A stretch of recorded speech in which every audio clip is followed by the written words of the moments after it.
Human combustion magic was one of the best bits from that VOD, Barrick.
Hey Barrick, how are you doing?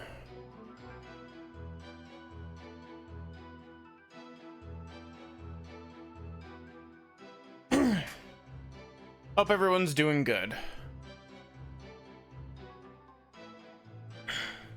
I've not done any vocal warm-ups today, so... Nick, you big fat stinking jerk! How can you doubt your best bud? We've known each other since elementary school. Well, get this, pal. Our friendship's over. Cool.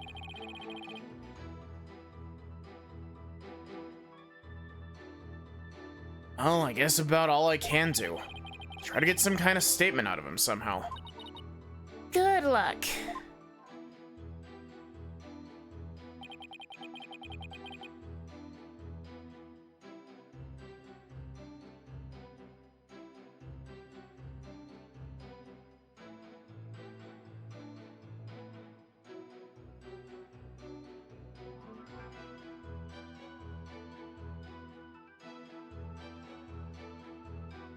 Hold it! Come on, Larry. Can't you please give me something real to work with? Don't think I don't know about your tricks. If I say something careless, you're gonna shove some evidence at me with a loud objection and a super smug look on your face. Yeah, well, that is my job. If I get found guilty, how are you gonna take responsibility for what you've done? Why should I take responsibility for just doing my job? You heartless jerk. Don't you have any compassion for me? Hold it! I'm sorry, Mr. Butts, but if it wasn't Miss White that entered the hold with that card, then you're the most likely suspect. Nick, you seriously doubting the innocence of your old childhood friend? Well, technically yes. But it isn't personal, I assure you. Oh, a true friend would believe in me no matter what. Can't you see my tears? Don't they mean anything to you? Nick! You don't really think you can cry your way out of this, do you? Okay, fine. In that case. Hold it! Larry, listen to me. Shut up! I'm not talking to you anymore. This is getting us nowhere.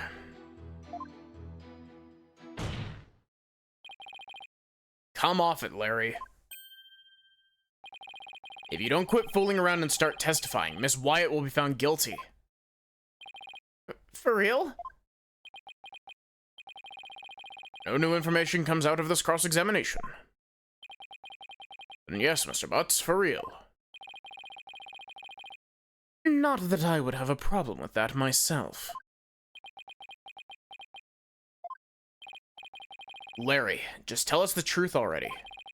Did you or didn't you go to the hold and move the lantern up to the reception hall? I never moved any bowl lantern, I tell ya. Bowl lantern? What? Did I say something weird? You told me you didn't attend the wedding reception.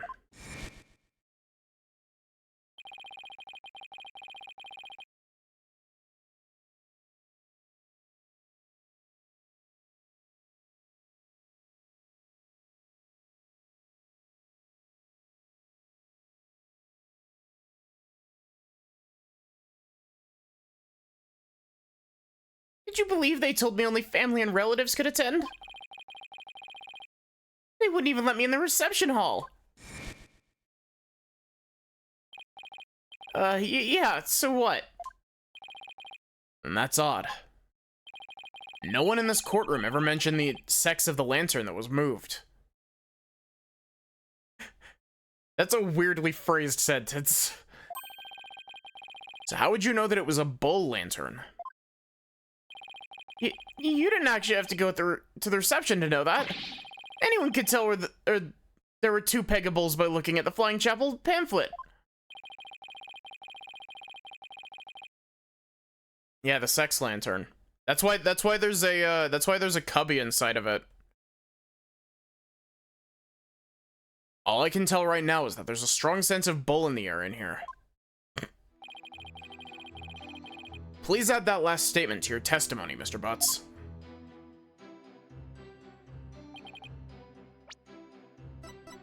The pamphlet specifically says 1, right?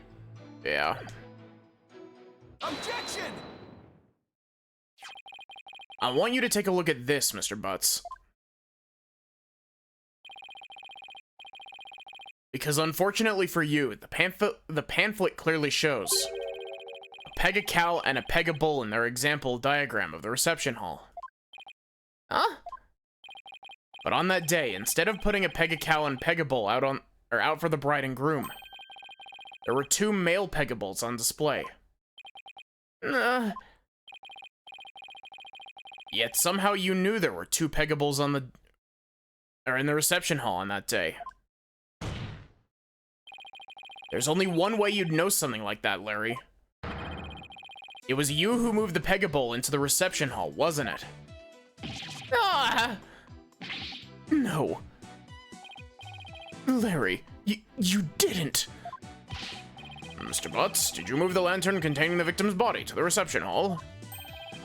That's what it looks like. What?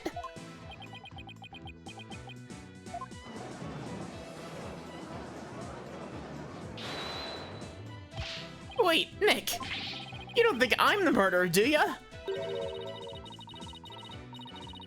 Maybe you and Mr. Gloomsbury were fighting over Miss Wyatt, and you ended up killing him. Maya, not you too. Look, I did sneak into the reception, but that's as far as I went. You know me, I wouldn't hurt a fly.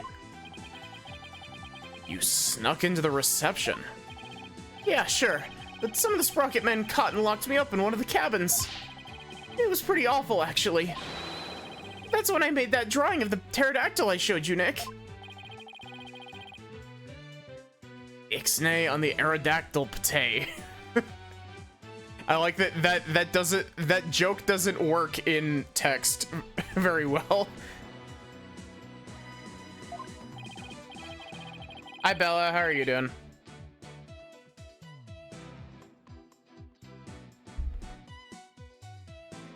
Mr. Wright, not even you would take this farce that far, would you? We are talking about Larry.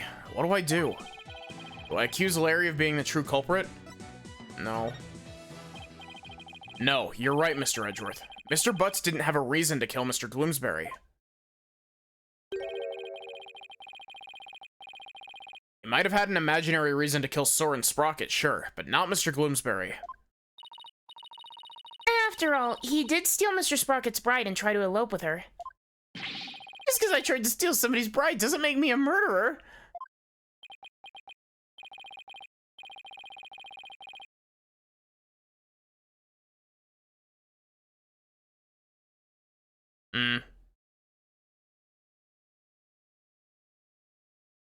I believe you, Larry, and I don't think you killed anybody either.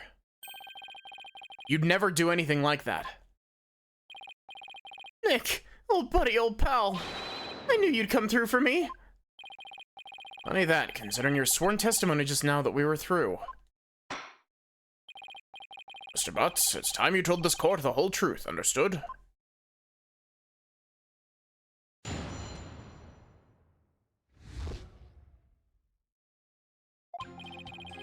It's just like Nick said. I'm the one who moved the lantern.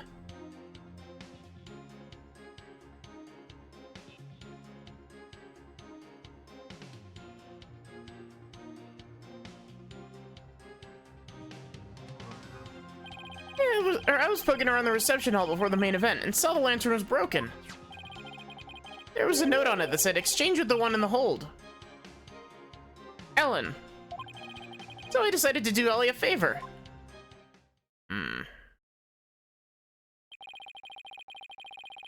You switched the lanterns before the reception, did you? Then that means the victim really was killed before the reception.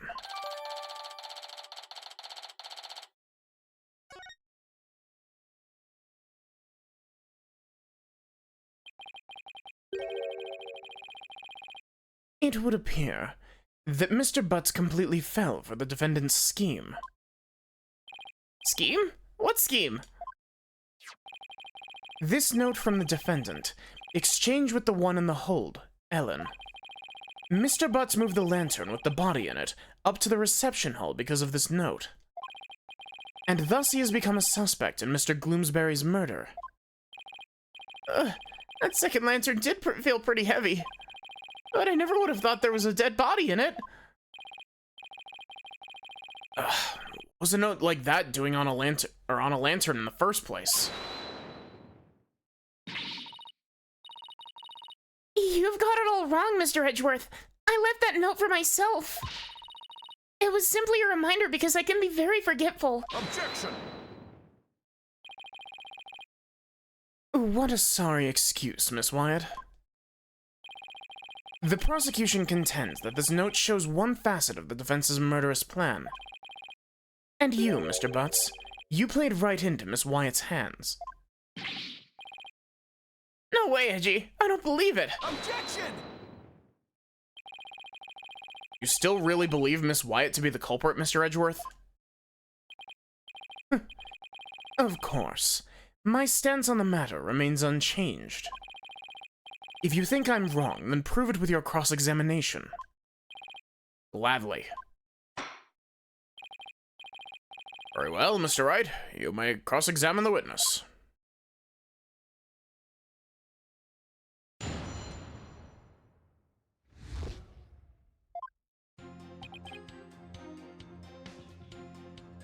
Hold it! Why didn't you tell us that sooner? Because I knew you guys were going to be suspicious of me, that's why! We're suspicious of you now because you tried to hide it. My thoughts exactly. Huh. Well, now I've told you, happy? So how about letting me go? No, not yet. We need you to stick around to sort a few things out. Fine.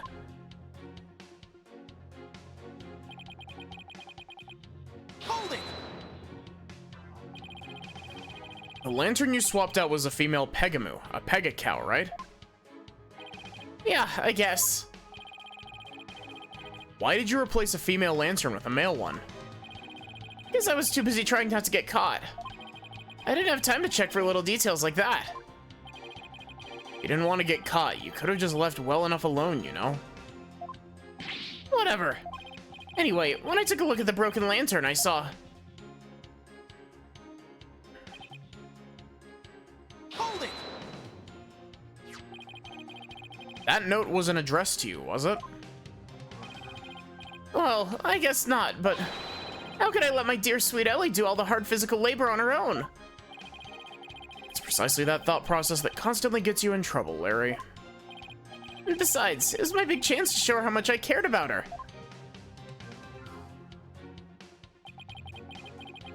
So I decided to do Ellie a favor. Okay, I read the green text. Shit.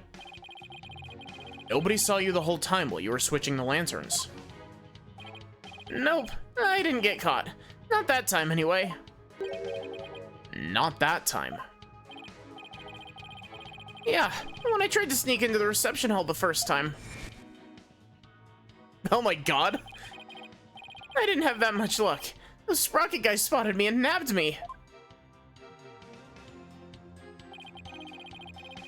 All of my words are failing me right now.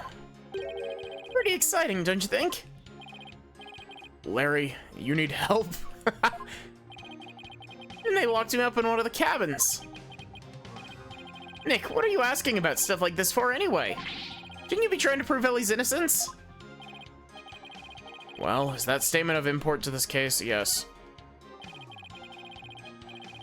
Mr. Butt's trying to crash the reception and subsequently getting locked up in a cabin. I believe these might be important facts in this case, Your Honor. Very well. Mr. Butts, please add that statement to your testimony.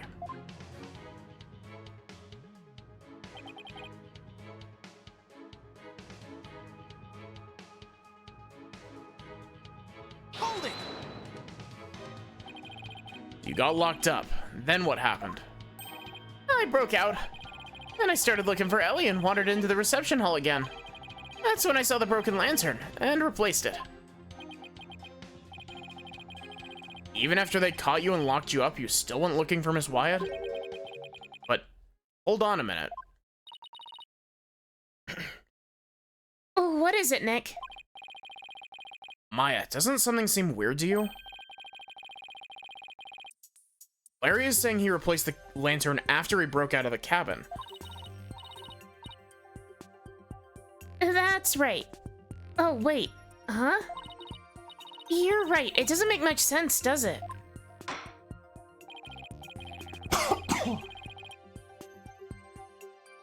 Mr. Wright, have you found an inconsistency in the witness's statement? Yes, I believe so, Your Honor. Mr. Butts moved the lantern after he broke out of the cabin. That contradicts with this.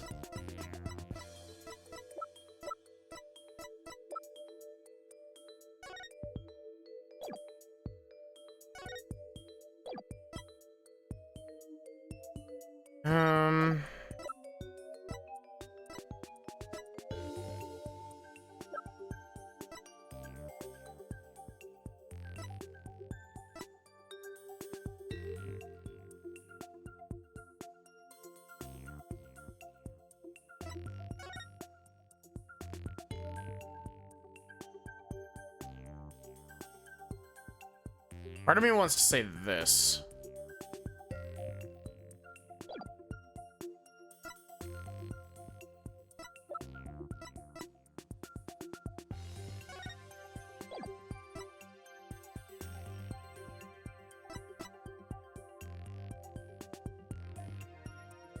Oh, it says wheeled from the hold to the reception hall before the reception began. Take that! Is that? Yes, it's the broken lantern, Your Honor. Mr. Butts, what you're saying doesn't make any sense at all. What? Why not? You swapped the lantern before the reception began, right? Yeah, that's what I said, isn't it? But you also just said that you swapped the lanterns after you got locked up in a cabin for trying to sneak into the reception. In other words, you're saying you swapped the lanterns both before the reception and after the reception took place. That certainly doesn't make any sense, does it? Mr. Butts, did you swap the lanterns before or after the reception?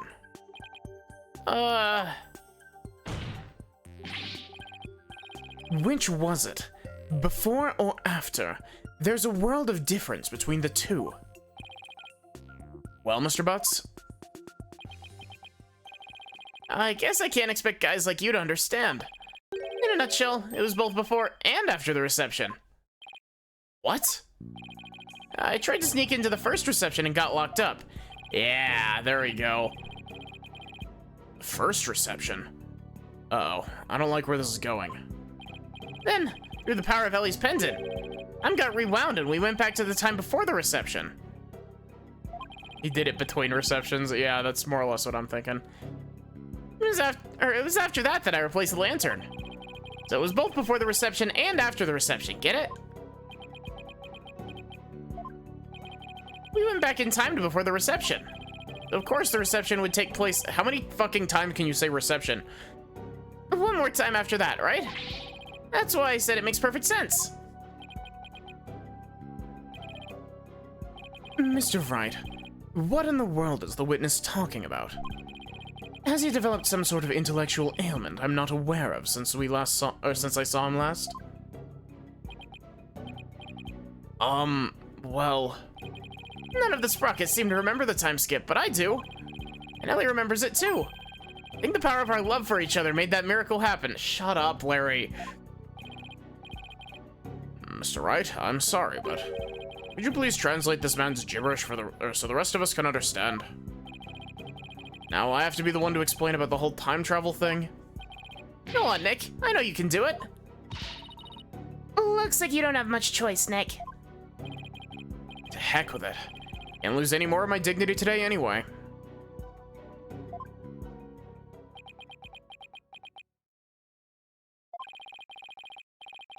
The defendant, Miss Ellen Wyatt, has told the defense the following strange story. She said that after the reception ended, she was attacked by Mr. Gloomsbury. Joined to see Larry Butts speak and immediately regret it. I'm so sorry, Sachi. How are you doing, aside from seeing Larry Butts on stream? Larry Butts on stream is a key to ruining anybody's day. Unless it's Ace Attorney 1 Larry Butts. Ace Attorney 1 Larry Butts is a bro. But Ace Attorney 3 and 6 Larry Butts is a pain in the ass. She claims that as she was being assaulted, she made a wish upon her pendant. Please take me back to that blissful moment. In doing so...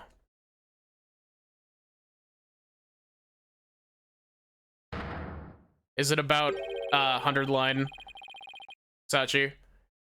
Time apparently rewound itself to just before the reception began.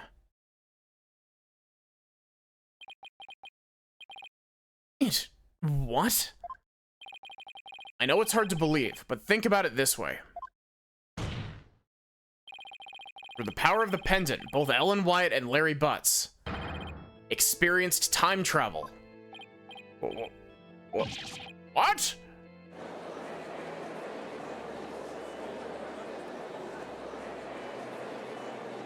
Objection! What absolute rubbish.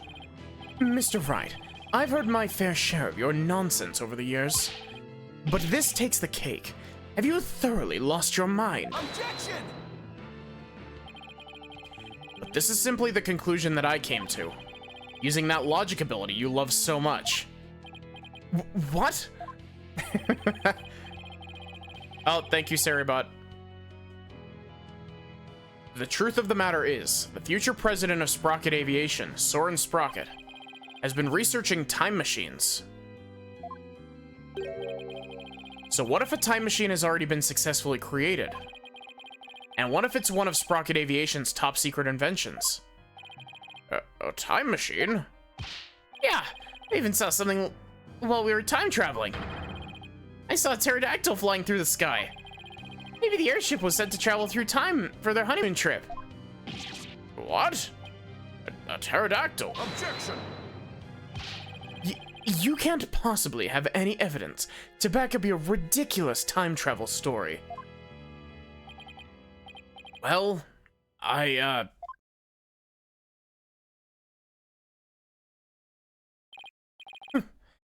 As I thought. In any case, I now have the evidence to prove that you're no more intelligent than Larry. Not so fast now, Edgy. I'm not the same old Larry you used to know. Oh. I can point too. Look. You want evidence? Here, I've got your evidence right here. This is a photo I secretly took at the first reception. What? What? Remember, Larry pronounces the P. Yeah, I was thinking about that, and I was like, shit, I read that wrong, didn't I? Larry, I can't believe you. Well, anyway, good job. If we compare the photos of the first and second receptions and can find a difference, then we'll be able to prove that the reception was held twice. But do you really think such a difference exists? Yes, Your Honor. I just need some time to find it for you. This is preposterous. Very well, please show the court what's different then.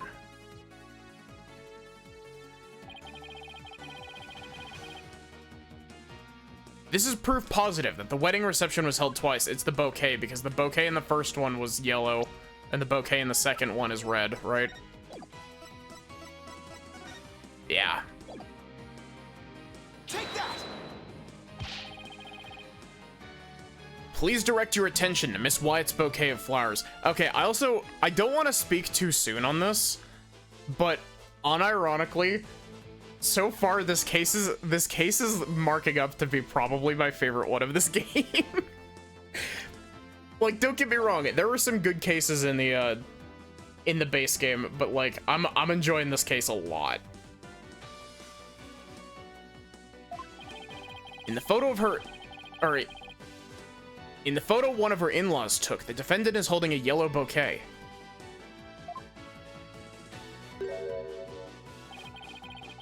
But in the photo Mr. Butts took, she's holding a red bouquet. You're right. That's impossible. What does this mean? It means the defendant really did experience 2 wedding receptions. And she did that when she traveled back through time. What?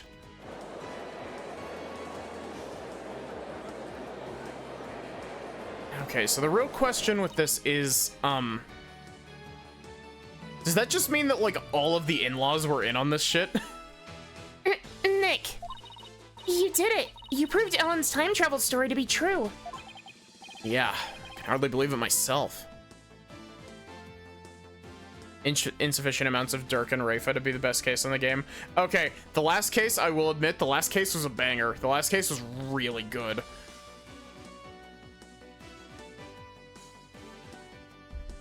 It's amazing. The last case actually made me kind of like Nayuta, because they swapped out boring Nayuta with a better version of himself. It's just as Ellen said. The reception was held twice.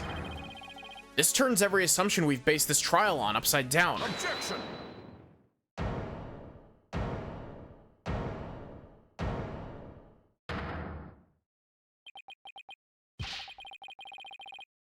I refuse to accept such a ludicrous argument. It's pure fiction under the guise of pseudoscience at best. There's simply no such thing as time travel. I know it's hard, but can't you suspend your disbelief for 1 nanosecond, Edgeworth? I bet sci-fi movies push all of your buttons the wrong way, don't they, Mr. Edgeworth?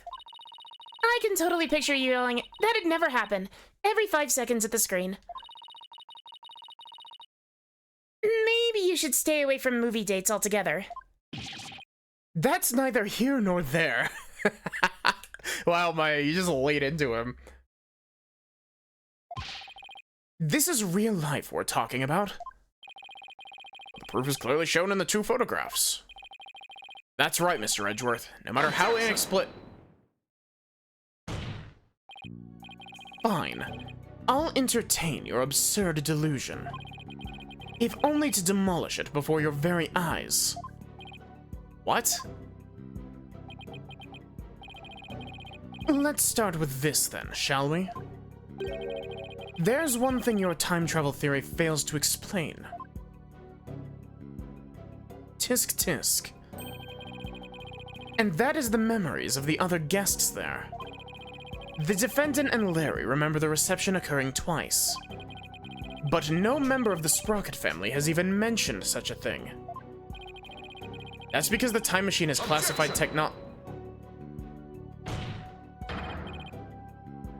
I'm not done, you bird brain. Bird brain?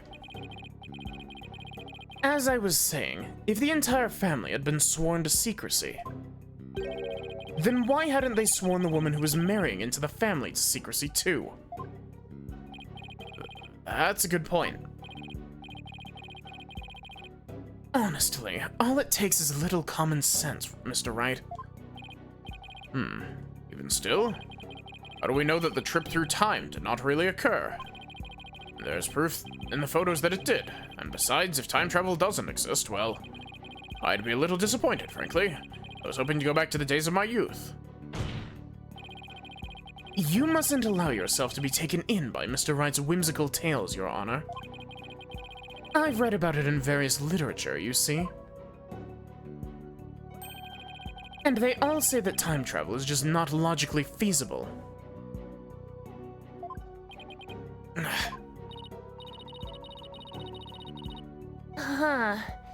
Maybe our argument was just a little too nonsensical, Nick. Well, in that case, why don't we put common sense to the test? Excuse me? The wedding reception was held twice. The photos are proof of that. But it wasn't because of time travel. It's simply because the reception had actually been held twice. Isn't that the most reasonable way to interpret the situation? Would you care to elaborate, Mr. Wright? If time travel doesn't exist, then there's only one way to make sense of what happened. Somebody must have orchestrated this strange phenomenon, and that somebody is... everybody at the reception?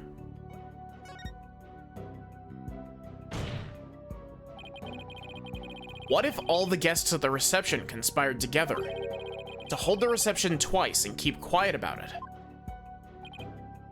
What? And for what purpose would they conspire to do such a thing?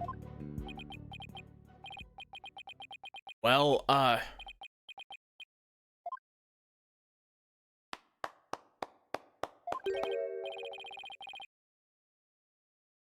do you think this is Pierce, or do you think this is, a brilliant deduction, Defense? Yep. I can tell that you're not a renowned lawyer for nothing. I must say, I underestimated you. How so, Mr. Nickety? You've managed to name each event precisely as they happened.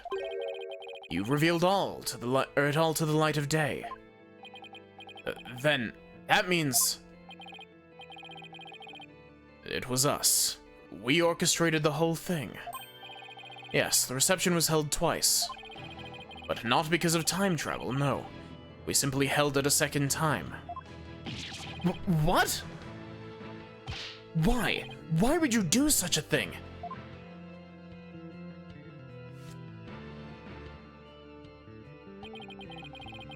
To make it as though the murder Miss Ellen committed never happened. Master Soren figured that if Miss Ellen who'd killed Gloomsbury after the first reception experienced the reception one more time, you would think it was all a dream. It was he who ordered us to make it happen. However, only a few, myself included, knew of Miss Ellen's crime. Are you saying most of the guests attended 2 receptions without knowing why? Indeed. They needed no reason. Master Soren told them to do it, and do what they did. That is the Sprocket way. Then who hid the body in the lantern? We did. But we did not anticipate the pedals finding their way in, nor the actions of Miss Butts, or Mr. Butts. Dude, that's not cool. Don't misgender Larry. And that's how you intended to cover the whole situation up.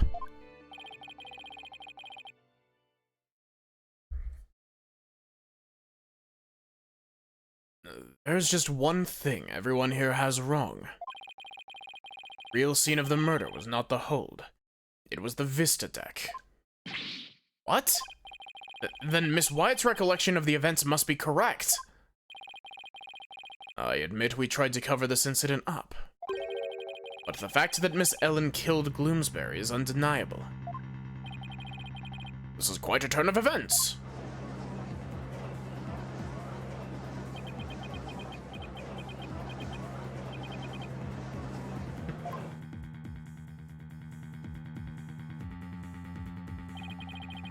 And so it appears we've arrived at the truth at last. Now. Please do feel free to travel back in time, Mr. Wright. And attempt to do this trial over again. Go on. Trust me, I could. Edgeworth, you don't understand. I totally could do that if I wanted to. Let's not get hasty, Edgeworth. I bet you can't do it. I bet I can't either. Your Honor, we'll now have to hold a separate trial for the cover-up conspiracy later. But as far as this case goes, I believe we're ready for your ruling. Objection! Just before the defendant lost consciousness during her attack, she says she saw someone strike the victim. It's possible this third party is the true culprit. Objection! You still want us to believe the defendant's words. Perhaps you've lost more than your touch during your time abroad. This third person nonsense is nothing but rubbish and you know it. Objection! By the same token... Welcome back, Bella. How can we trust those who conspired and lied to fool this court of law? For all we know, they might still be hiding something. Ugh. You never know when to quit, do you? Now, calm down, both of you. In any case, there isn't enough trustworthy information yet for me to render a verdict. I suggest we continue the trial after both sides have investigated the matter further. Very well, Your Honor. Ew, that was close. Mr. Nickety, as for you and your cohort's attempt to cover up this crime, your case will be brought to a separate trial following the resolution of this current one. Understood, Your Honor. Very well, then. This concludes today's trial. Court is adjourned. Wow, we only had half an hour left of this trial day? Jeez. Short trial day.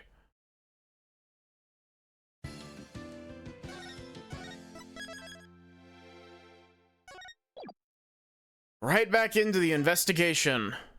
Honestly, I prefer the, I prefer that trial being short because, it means that it's nice and snappy. Like, the pacing in that trial is really good. What? So the whole time traveling thing was just a ruse put on by the guest at the reception? Looks like it. I knew there had to be some kind of trick to it. Wow, 2 wedding receptions. Can you imagine? I wonder how much that must have cost him. I have no idea. But if you have to ask, you're not rich enough to want to know. Still, if you got the money, it's a pretty good way to cover things up if you ask me. You got that right. I'm sure it would have, or I would have been completely fooled. Hi, I'm back. Hey, Maya, are you all set to go? Yep, ready when you are. So, what should we start with? Let's start with reviewing what we learned at the trial. What Ellen thought was time travel was really just a performance put on by the Sprockets. But other than that, it seems that what Ellen told us was actually all true. So, what really matters right now is the identity of the mystery person Ellen said she saw while she was being attacked. So, who is this mystery person? That's the million-dollar question, I'm afraid. Hi, Mystic, how are you? But if we want to clear Ellen of any suspicion, then figuring out who they are is key. I think I'll take toilets for 200 instead, Mr. Wright. Well, at least there were only so many people on that airship that night. Time travel was a performance? How? Working on your sleep schedule?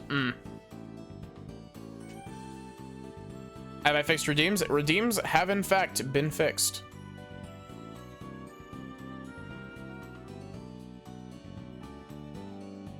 It was actually, okay, so for the first like day or two, it was completely broken on the Twitch side of things.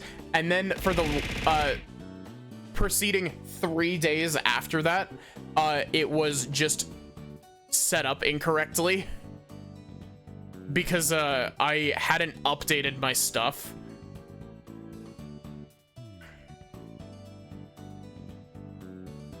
But yeah, to answer your question, Bella, basically the entire family, like every guest at the wedding was in on the like they basically did the reception twice. And every single guest was in on the like ruse.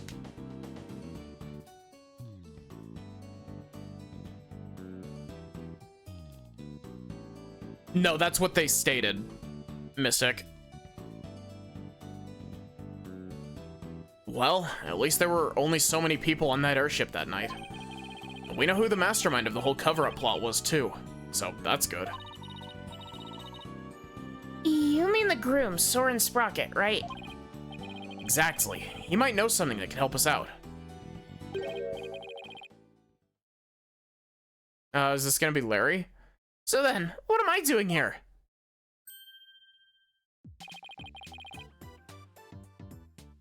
Yeah, we streamed this last night as well. I'm a very busy man, you know. Well, all the other people involved are Soren's family members. Thought I'd better start by interviewing you. Even if I probably shouldn't trust a word out of your mouth. Oh man, I have a really tight schedule, but heck, what are friends for, right? Okay, pal, go ahead, ask me anything.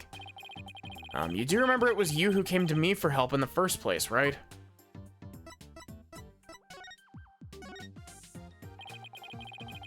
I want you to go exactly what happened when, before I step outside this office again. Since you were there, Larry, do you think you could help me get it all straight in my head? If I gotta. Okay, so the first reception was held at 7 p.m. on the day of the incident. That's the one you tried to crash, right? Huh? Oh, yeah, that's right. Then they locked me up in a cabin. It was awful, I tell you.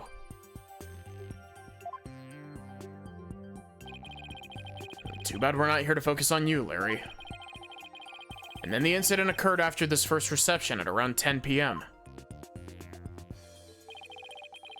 Oh my god, that is an action pose, my guy. Ellen was attacked in the reception hall by Gloomsbury.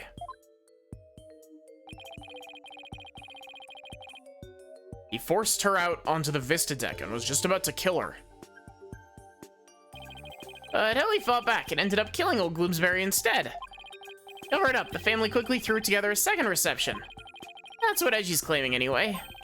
But I know my Ellie didn't do it. Key point here is that mystery person Ellen said she saw strike Gloomsbury. just before she passed out. Did you see anybody suspicious skulking around that day? Nope, not a soul. Because I was locked up in the cabin at the time. But you managed to escape and sneak back into the reception hall.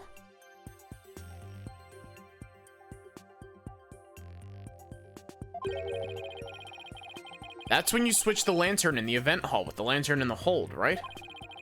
Did you see anybody then? No, the place was completely deserted. I guess that was because that Pierce Butler guy had everyone gathered together somewhere. That makes sense. He must have been going over the cover-up plan with them. So clearly the murder had already happened by the time Larry got out. He must have gotten everything ready fast and had the second reception soon after that. Then, after the second reception, Ellie went to clean up the reception hall. And as luck would have it, that's when she found the body and the lantern that I'd brought up. I tried to do something nice for Ellie out of the goodness of my heart, and this happened. We still don't know exactly what happened during the actual murder itself. We'll just have to look into it along with the identity of that mystery person. So while the murder was taking place, you were locked up in a cabin. Did you see anything unusual while you were in there? In the cabin? Let's see. Well, there was that pterodactyl flying through the sky. That's pretty unusual. Alright, that drawing of that pterodactyl you saw. What's with all the air quotes? I really did see it, I swear. Well, Larry, the time travel thing never actually happened. Which means you couldn't have seen a real pterodactyl flying through the sky. Oh. You're doubting the eye of a super popular picture book author? No, I'm just sure you saw something else and mistook that for a flying reptile. Nick, you're making me doubt my own eyes. Now I'm not even sure what I saw.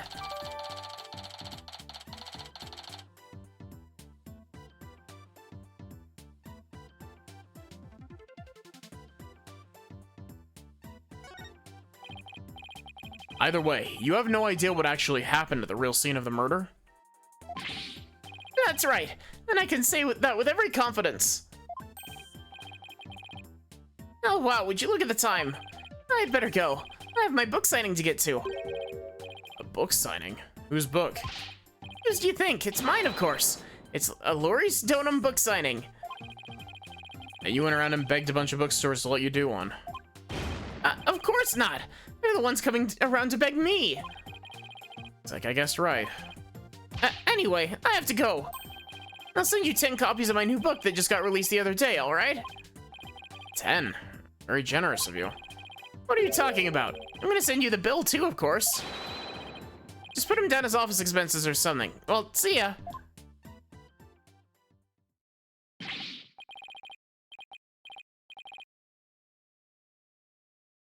Yeah, it's something he picked up from Elise Donham from the final case of Ace Attorney 3. Wait, Larry, we don't need... And he's gone. I'll take a copy, boss. Oh, and make sure it's signed. Oh boy, Tracy's not gonna like this office expense. There goes our first lead. What do you want to tackle next, Nick? Right, we should really hit the streets now, huh? How about we go see Ellen?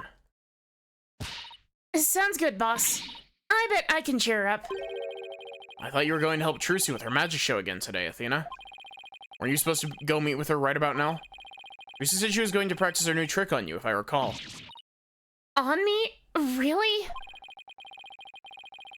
Trucy's show is an important source of income for our agency, you know? You can leave the case to us, so you go ahead and run along now. But, boss... Off you go, Athena. No, I don't want to die. We'd better get going too, Maya. Okay.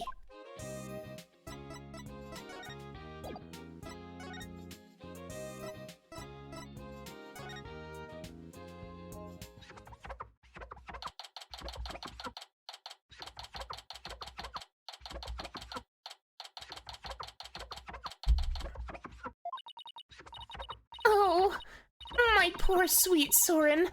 I wonder how he's getting along without me. Hello, Ellen?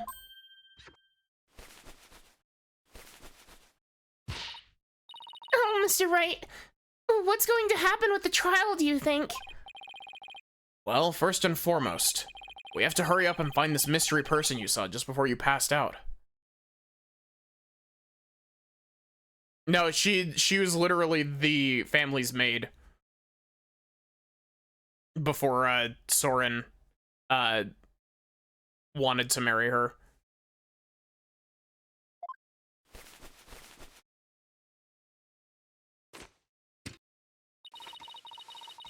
Do you think that person could be the real killer? It's quite possible, and if we can prove that, we can clear you of all charges. Yeah. Actually, would you happen to know where Soren is right now? He is usually busy with meetings all afternoon, but he should be home by evening. I think I'd better go have a chat with him later then. Am I being treated to a view of someone's underwear? Mr. Wright, don't tell me. You suspect my sweet Soren? Well, he is the one who masterminded the second reception after the time skip. So I thought he might be able to tell us something. How could you, Mr. Wright? You can't possibly think my Soren would never kill anyone. Alright, just calm down. No, not if you're accusing my Soren. Please, I'm not accusing anybody. So please put the pan and ladle down, alright? Really? Cross my heart. So for now, would you mind if I ask you a few more things about the case? Better be careful not to provoke her. Could you tell me about Soren? There's nothing to tell. He's squeaky clean. Alright, okay. Maybe I should avoid the topic of Soren right now. Let's talk about something else then. Fine, but you won't hear a peep out of me about Soren. About pulling teeth.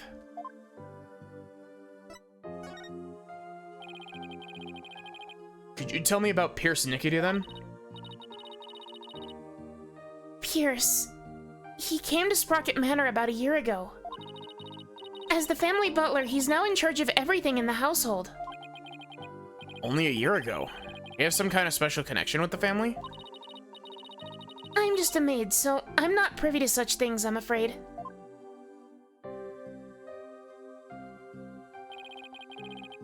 Might have been Soren's order, but Pierce is the one who coordinated the whole thing. He's the one who really orchestrated the grand time travel farce. Must have quite a bit of authority in that family. But no matter how good he is at his job, how could anyone gain that much influence in a single year? I really don't know. I mean, he is an excellent butler. Wouldn't that explain it? Really as simple as that? What you thought was time travel was really just a cover-up carried out by your in-laws. Pierce said Soren was the one who ordered the whole thing. I still can't believe it. Even if the second reception was fake. Soren would never use time travel for something like that. He's very serious about his time machine research, you know? I heard there's a reason he's researching time machines, actually. Something about something he wishes he could change. But isn't the whole idea of traveling back in time itself a little fantastic? I don't think so.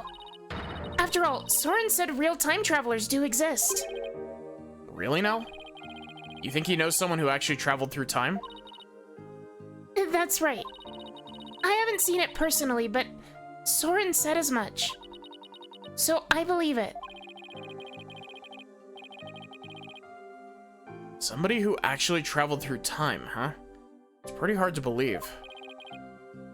So Soren thinks Pierce came back from the future, then. Thank you, Ellen. You're going out to do your investigation now, aren't you? Yes, that's right. Please make sure you don't cause Soren any trouble, okay? I'm afraid I can't promise you that. What?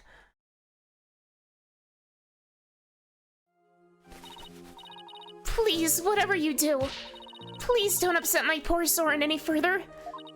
I'm begging you. Ugh.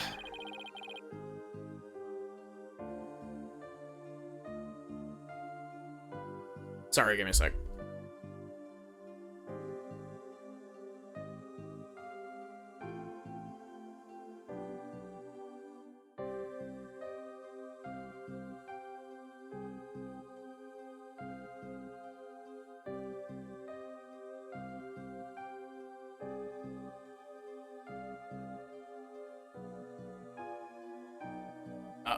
I'll do my best to not cause him any unnecessary trouble. Oh, I couldn't bear it if Soren ever came under suspicion. I'd rather be found guilty myself. Yikes. Ellen, please, don't work yourself up like this.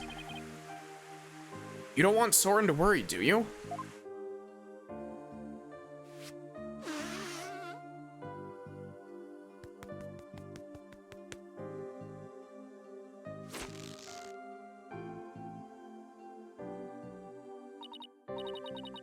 No, you're right.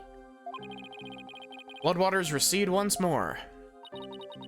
So, what do we do now, Nick? Well, Ellen said Soren is usually in meetings until the evening, so let's save our house call until then. Why don't we go to the mooring dock and figure out our next move from there? Roger, Nick.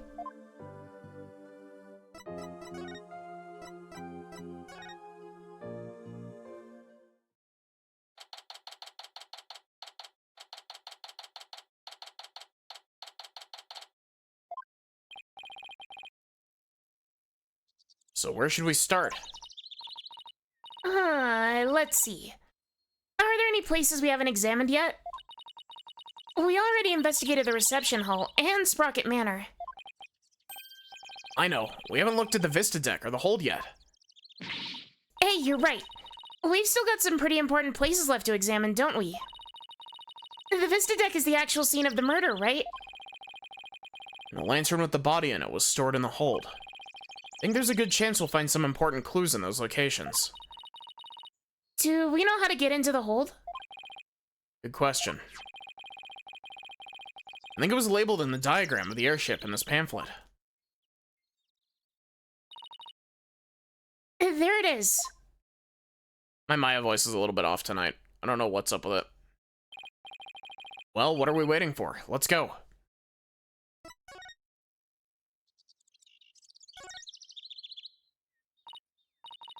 Oh, wow. That sign really got smashed up. There were some really high winds yesterday. And they say that bench was blown right into the sign. Oh, wow. I wish I could have seen that. If you'd been there, you would have gotten blown away by the wind too, you know? That sounds kind of fun, actually. Don't tell me you never tried to use an umbrella to fly when you were a kid. I think I'll take staying alive over fun, thank you very much. Definitely not the pterodactyl.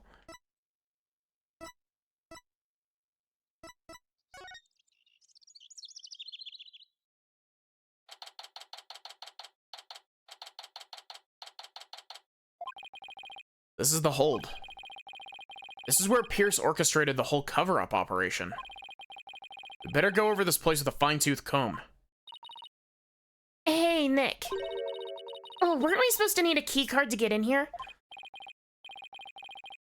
Huh? You're right. I wonder why it was unlocked.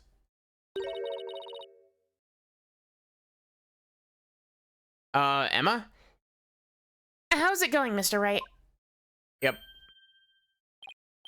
Emma, what are you doing here? Just a little independent investigating for my own sake. Gotta keep the mind sharp. Ah, so the door's security system was turned off for the police investigation. We'd like to investigate the hold ourselves. Would that be all right? Yeah, sure. The police just finished their examination anyway. Thanks. We'll just take a quick look around then. Oh, right. You should know the floor doubles as a huge lift. You can use that lever way back there to raise it up to the Vista deck.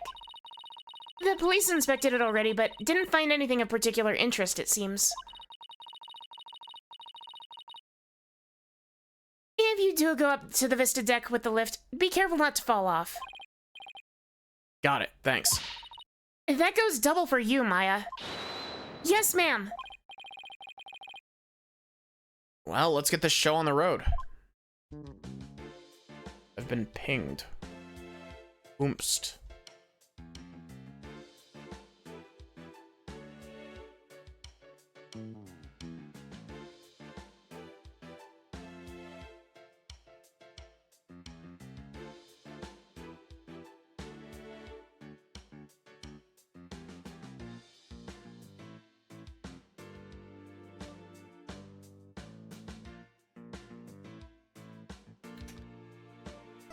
Okay. What have you got to say, Emma? Any progress with your investigation? Nothing conclusive yet, I'm afraid. Almost everybody was involved with the cover-up, so it's hard to know who or what to believe. I know what you mean. Unless you have some compelling evidence, I'm afraid it's going to be a tough trial for you. You're telling me. There isn't much time left, so I just gotta make do and see what I can turn up.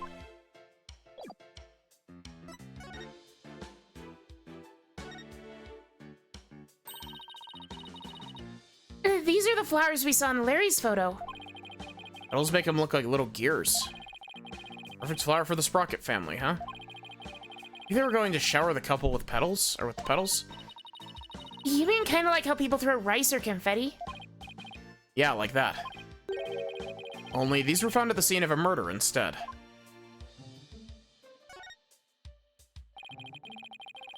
These must be the dishes and glasses they used for receptions. Very fancy. And we'd be in big trouble if we broke any of them. Oh, I want to see Nick. You, young lady, need to stay far, far away from them. Nick? You think I'm gonna break them, don't you? Let's just say your rap sheet for breaking things doesn't help your case.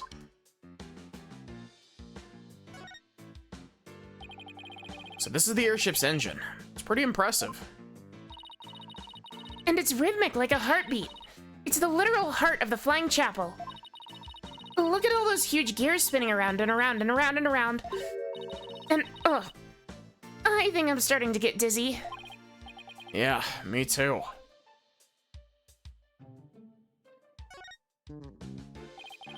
What's that? A wedding bell.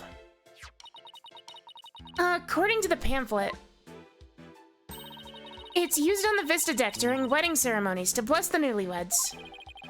So they disassemble and store it away here in the hold when it's not being used. Maya's gonna be like, ooh, I want cake. Yeah. Oh, it's a cake, Nick, a cake! It's so big they wouldn't miss one little piece, would they? If you're that in the mood for a mouthful of styrofoam, sure, knock yourself out. You mean it's not real? Well, it sure fooled me. I was so ready to have some that I'm really craving cake now. Come on, Nick, let's go get some. Maybe after the trial's over.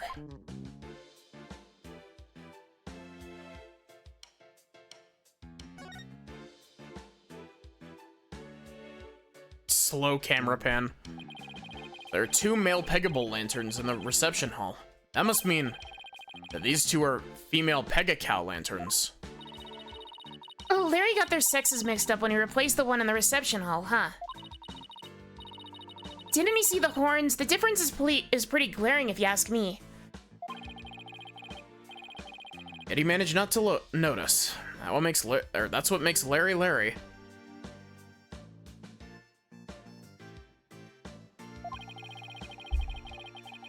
Larry being Larry is why I've seen more than my fair share of trouble for a lifetime.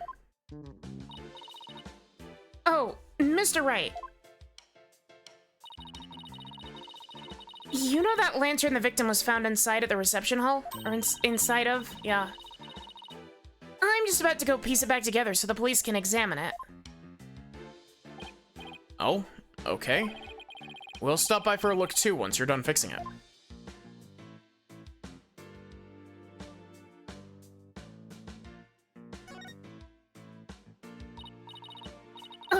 Look, Nick, it's an airplane. Wonder if Soren built that one too. Hey, why don't we take it for a spin? Just a quick tour around the neighborhood. Who do you propose is going to pilot that wooden death trap? Me, of course. Who else? Don't worry, I've seen people fly airplanes on the TV plenty of times. I think I'll pass. Still got my whole life ahead of me.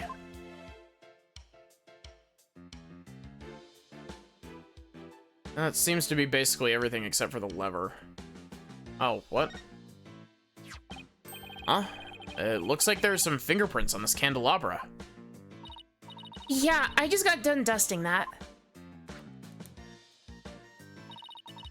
I was able to pull off a set of left-hand prints. Do you know whose prints they are? Yes. The prints belong to the victim, Dumas Gloomsbury. Oh.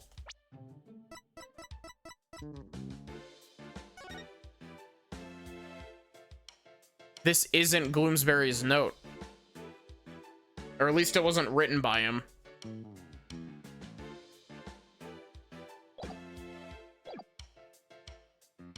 Nick, I just figured out something amazing. You did? Get this. If the fingerprints on the candelabra were from his left hand, then Mr. Doom and Gloom must have been left-handed. What do you think of that? Do I have the makings of a great detective or what? A real silly Sally if you thought that deduction was in any way encyclopedic. Hey, you're pretty good, Maya. I looked into it myself, and sure enough, the victim really was left-handed. Really? I got it right? Awesome. Good for you, Maya. I don't know why my Maya and my Emma voices are just not coming to me today. Good for you. That's all you've got to say? I think you did a real great job, Maya. Way to go. One can never have too much info. Now you're talking.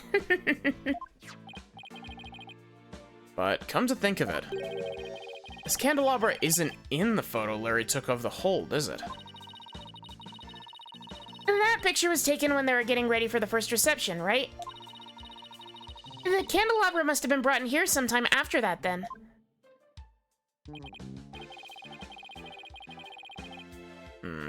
Still possible it has something to do with the incident, though.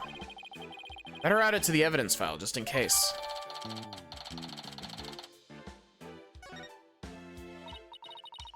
Why EP at 8 p.m.? I feel that. Oh, by the way, Mr. Wright. You can have this fingerprinting powder if you'd like. You're giving this to us? Sure. I have 4 other sets. Thanks. I feel like there's something more to the candelabra, but I can't put my finger on it.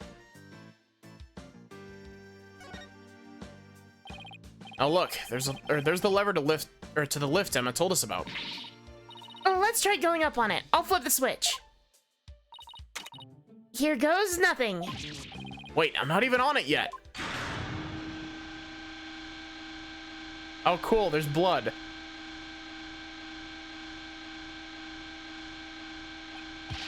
Hey Maya, stop the lift. Whoops, sorry. I got a little carried away. Never mind that, move over a little. Okay. Is that blood? Blood? Let me see. Could it be Mr. Gloomsbury's blood? Well, this lift goes up to the Vista deck where the murder took place, so... I think that's the most logical conclusion. I thought the victim was clubbed to death and there wasn't much blood. Something tells me I'd better take a picture of this. Hydraulic press, yeah. We're pulling a Danganronpa V3. Should ask Emma about it some more later. Maya, can you bring the lift back down now? You got it. I'll go flip the switch again.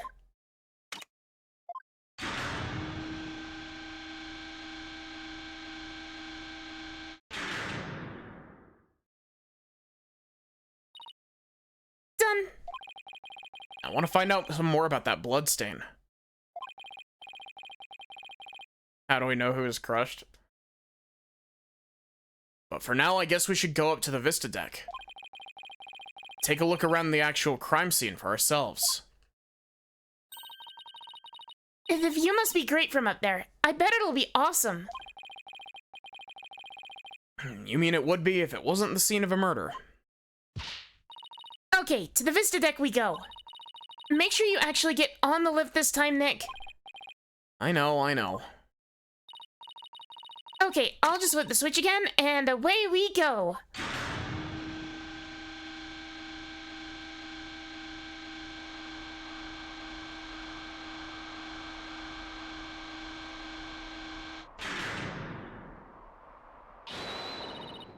Oh, wow, look at the gorgeous view. So this is where Ellen was attacked and Mr. Gloomsbury was killed. Yeesh, one wrong step and it's kersplat on the ground below. Kersplat? Croc reference? Should we go investigate the stuff that's a little closer to the edge? Well, I don't see much of anything over here. Police investigation didn't turn up any clues either, so... maybe we don't need to? Oh, I get it. You're scared, aren't you, Nick? Of course not. Come on, let's go back down and finish checking out the hold.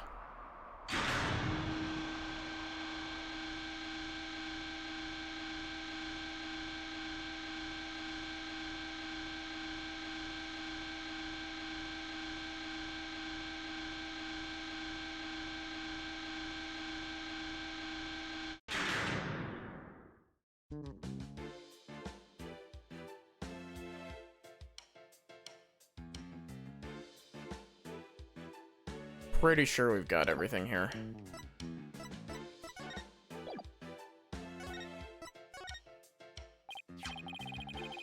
Emma, can we check out this candelabra a little bit more? A little more. Oh, what do you mean, or what do you, oops. What happened? I almost dropped the candelabra, and the candles slipped off. Well, let's be careful with that. It might be important evidence. Oh, wait a minute. Now what? Oh, one of the pins that hold the candles is broken. What? There's definitely something fishy about this candelabra. There is? What makes you say that?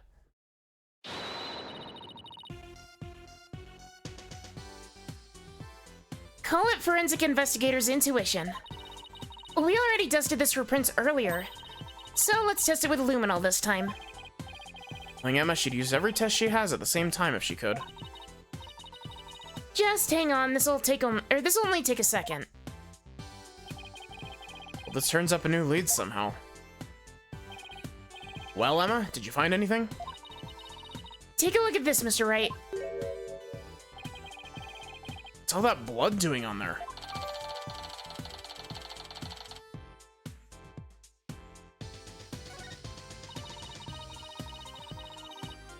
Maybe somebody got hurt while they were setting up for the reception?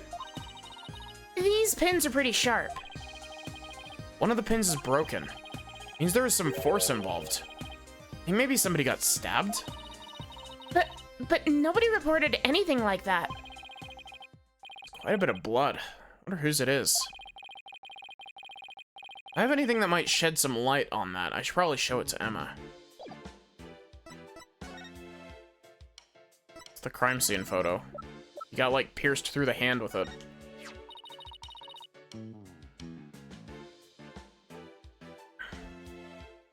It's absolutely unbelievable. Wow, that was closer to Maya's voice, whoops. What kind of monster would plan to commit a murder on somebody's happiest day? I guess this means you don't have any significant new leads? No, I'm afraid not. You? I've got nothing. I wish I could be of more help. Well, thanks anyway. I appreciate it. All we can do is keep on keeping on, right? Oh, does that not count?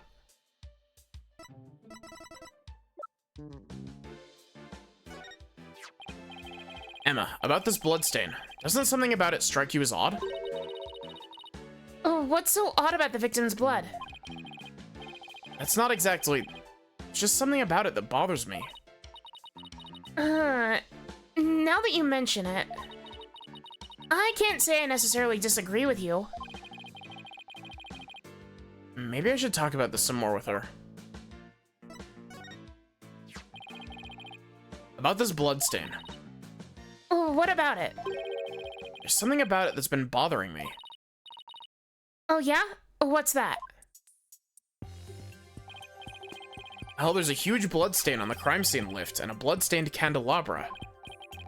Now, this is only a guess, but I'm thinking maybe these two bloodstains are from the same source. I'm thinking maybe those two bloodstains are from the same source. I guess that is a possibility. Can we compare the two bloodstains? Will that take a lot of time? Are you kidding? Don't underestimate the power of science. It'll be done in a jiffy.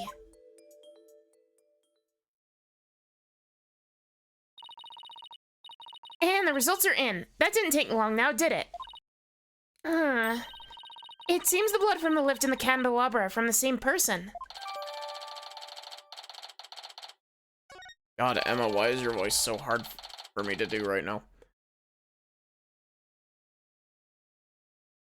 Maybe I put more strain on my voice last night than I thought. It doesn't hurt, it just... I'm struggling to get up.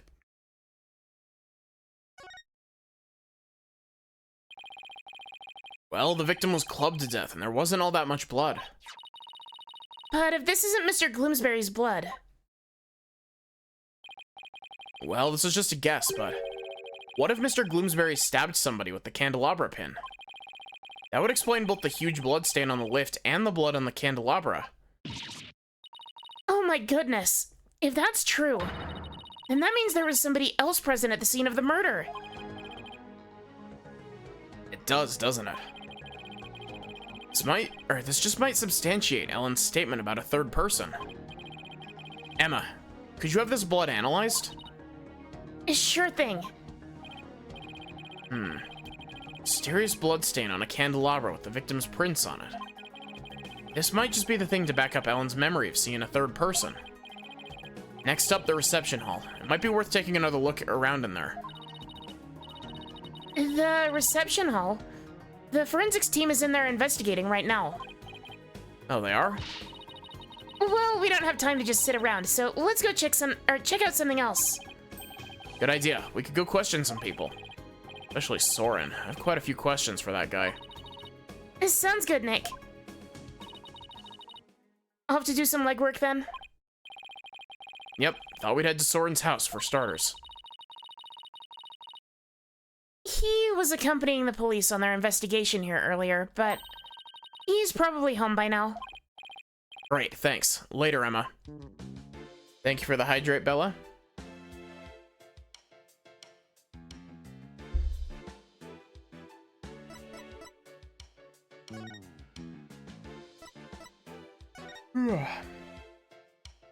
God, I'm feeling the eepy.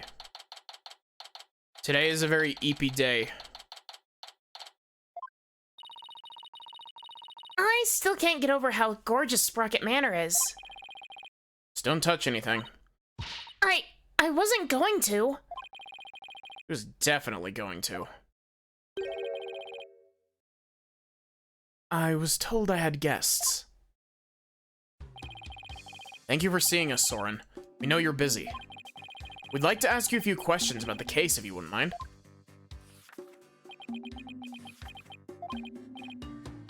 Soren? You're Ellen's lawyer, right? Huh? Yes, that's right. Don't tell me he doesn't remember me. Will Ellen be found guilty? We're doing everything we can to prevent that. That's why we're here investigating. Will you please tell us what you know?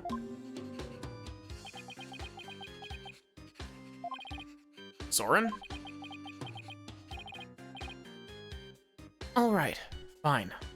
What was that pause all about?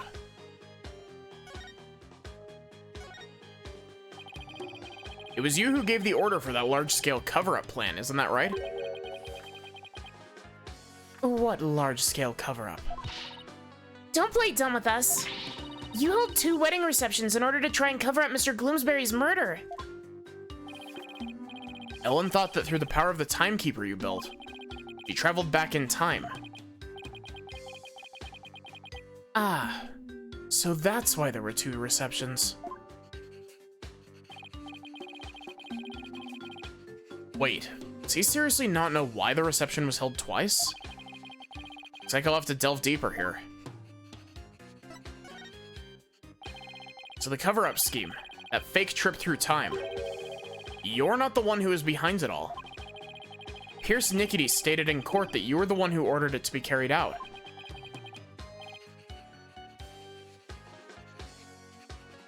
Pierce said that. I see. I leave him in charge of everything around me. So whatever he decides is in essence my decision too. So I take it you didn't know anything about the cover-up. That's none of your business. Dude. But you were in 2 wedding receptions in a row. And still you claim to know nothing? I have nothing more to say to you. Please leave. But Soren...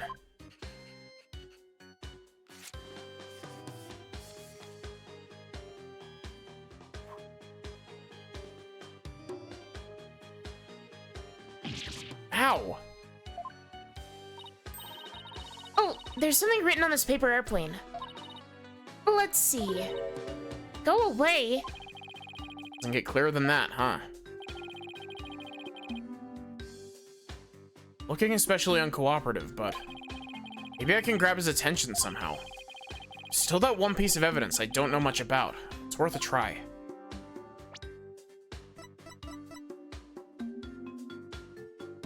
Oh, come on.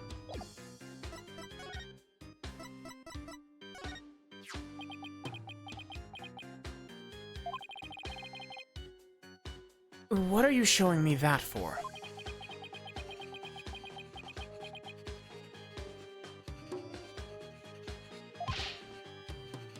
Mr. Sprocket. Can't read him at all. Not even with an item as loaded with sentiments as this.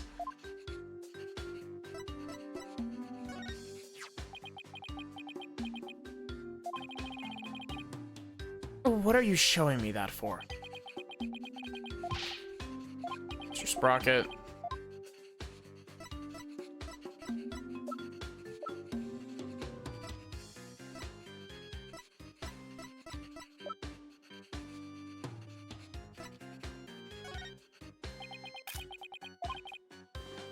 Does this bring anything to mind? Even some small, vague detail will do. Ah! This guy really doesn't want to talk, does he?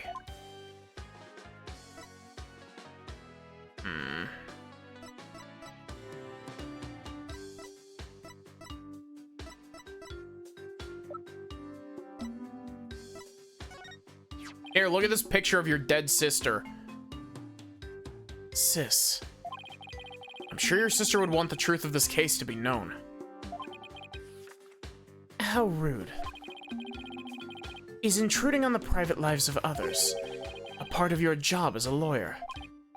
Oh, I apologize. Showing him the picture of his sister wasn't such a good idea after all.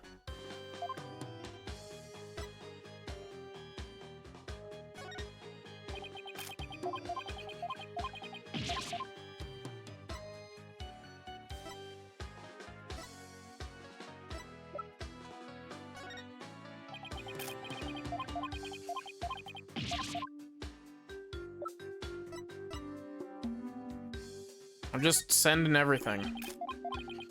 Phoenix is like, oh, we gotta present something to him, and then...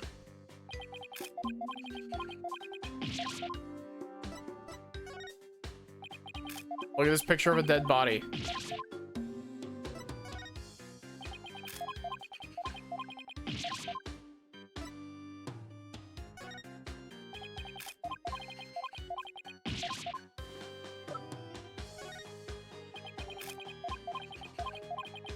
He's just flying his pen around.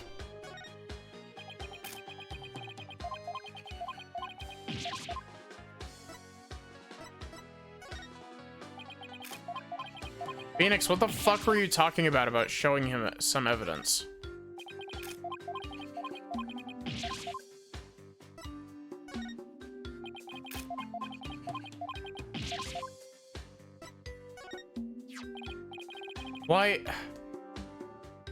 Why the fucking candelabra? Soren, have you ever seen this before? That's... Soren, what is it? Nothing. Why did his whole demeanor change all of a sudden? He's gone pale as a ghost, too. Soren? Nick, look at his stomach. He's bleeding. Somebody help. Soren's collapsed. Master Soren. Get him to the hospital, quickly now.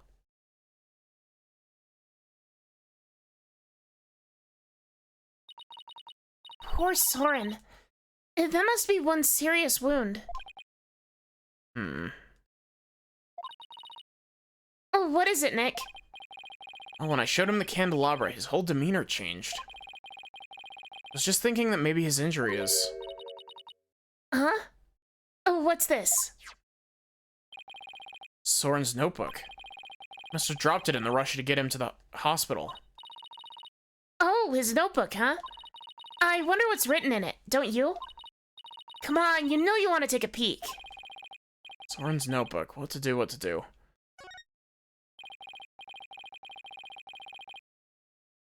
I feel guilty snooping around in somebody's personal notebook, but maybe we should take a little look-see. Whoa, filled with big words written in tiny letters. He uses this notebook to write down his invention ideas? Huh? What is it? Did you find something? After March 8th of last year, the content of this notebook changes dramatically. Like how? Well, ever since that date, Soren's been writing down every detail of his life. As in, every. Maybe he decided to start keeping a diary. This is way too detailed to be an ordinary diary. Huh. Either he's really compulsive, or maybe just plain forgetful.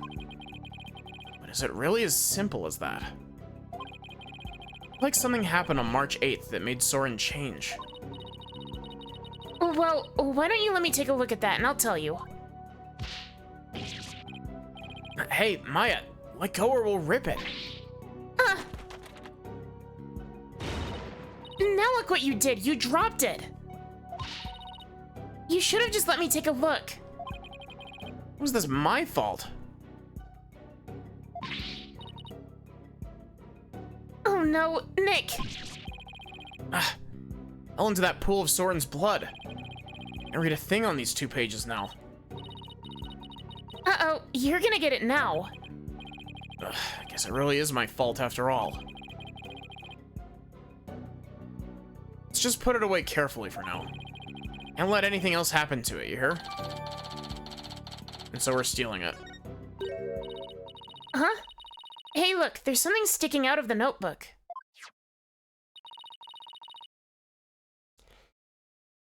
It looks like a newspaper article.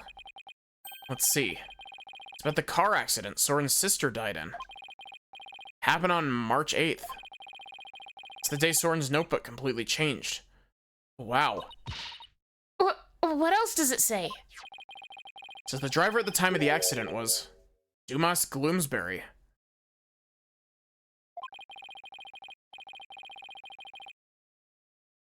says Soren was in the car too, and that he had sustained severe injuries. It's just like Pierce said. Soren completely changed after the accident. So Gloomsbury was driving the car when they got into that accident. That opens up the distinct possibility Of... Soren holding a grudge against Gloomsbury. You think Soren could have... I don't know. It's not like I have any proof. We should talk to Pierce about this when we return Soren's notebook to him. But he doesn't seem to be here right now. Maybe he's at the Flying Chapel. Why would you share any information with Pierce?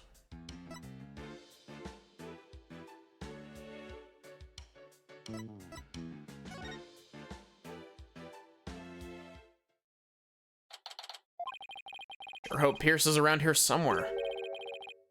Ah, Mr. Wright and Mr. Wright and Miss Fay. Hello, Pierce.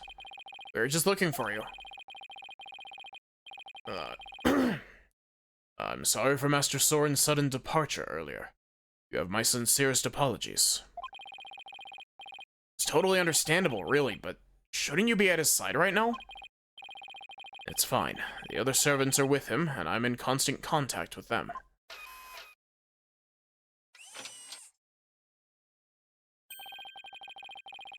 Do not forget to give him his pain medication.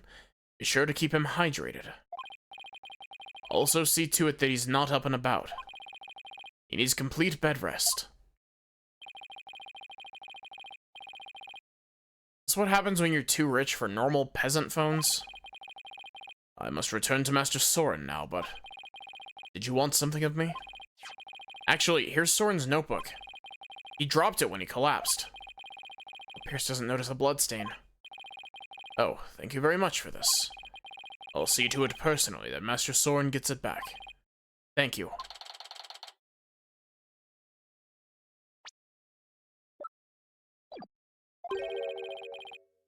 I trust you did not look inside.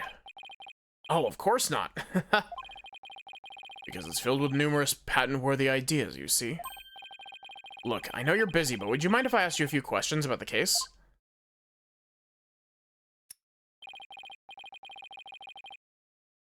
Well, as I said, I must be getting back to Master Soren.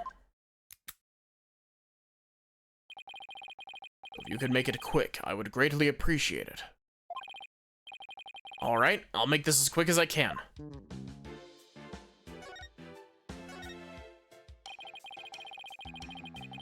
I'd like to ask you about the cover-up you tried to pull off, if you don't mind. I told everything there is to tell in court already.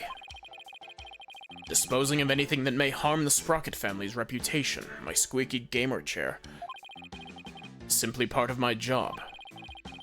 It's like a lovely job description. I have nothing more to say on the matter. I will say, I do not think it's wise to spend time on topics that have already been discussed. Right.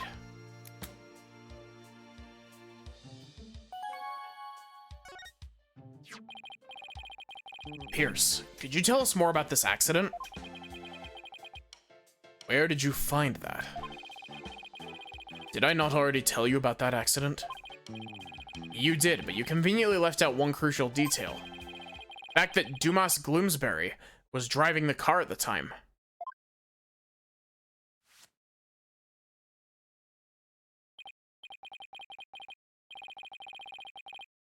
Oh, did I not mention that?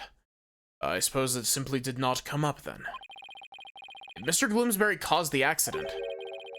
Why didn't the Sprocket family fire him? Wouldn't that usually be the natural consequence of such a huge mistake? Please do not misunderstand. Gloomsbury stayed on with the family. On Master Soren's request. What? That is the type of person Master Soren is.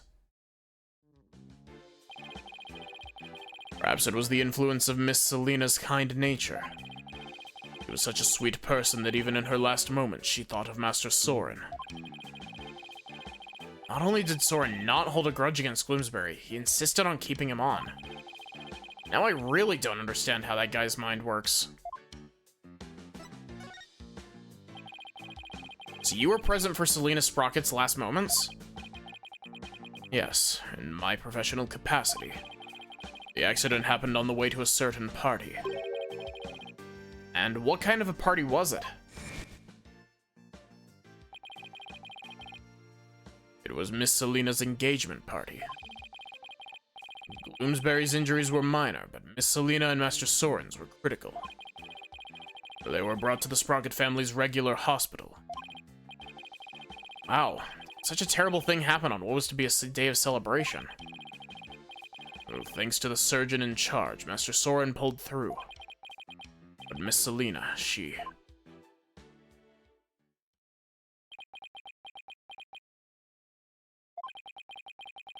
The last words Miss Selena said to me were...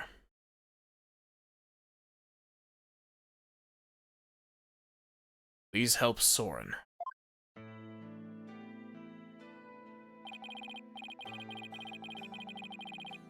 Ever since then, I've attended to Master Soren and tried to help him in any way I can.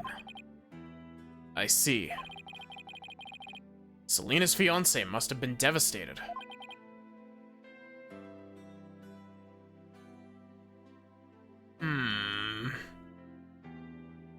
I wonder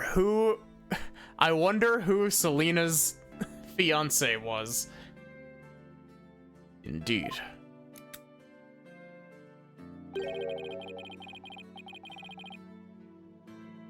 The shock of losing Miss Selena was so great, he quit being a surgeon. He was a surgeon? Wait, the surgeon who tried to save them both, was he? Yes, he was Miss Selena's fiancé. Oh, what a terrible tragedy. How awful. So where's her fiancé now? A good question. I wonder that sometimes myself. So Selena had a fiancé. I'd like to find out more about him, but I doubt I'll find him anytime soon. He's literally standing in front of you, Phoenix. So, are we done here? I'm afraid I must be going. Could you please just tell me a little more about Soren?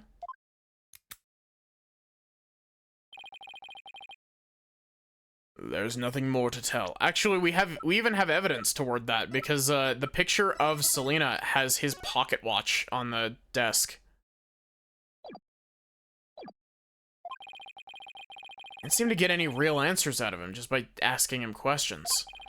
There is that piece of evidence I still don't know much about. Maybe he'll be able to tell me something about it.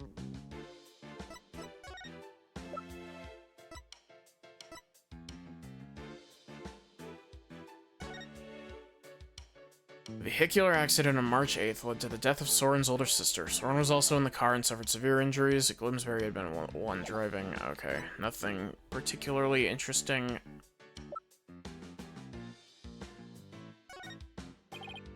Pierce, have you ever seen this candelabra before?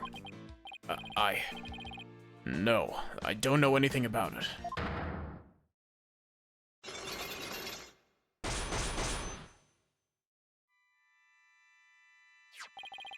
My Magatama reacted. Pierce must be trying to hide something from me. I have to break those psyche locks and find out what. Take that!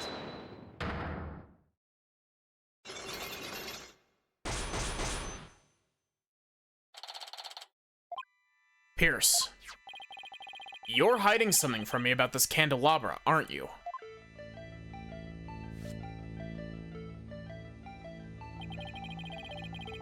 It is one of the candelabras from the Flying Chapel, is it not?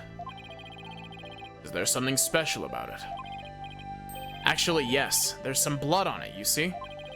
I think the blood might belong to this person.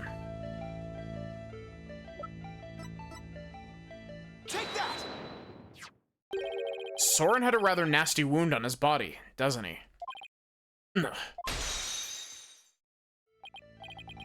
Yes, Master Soren is indeed injured.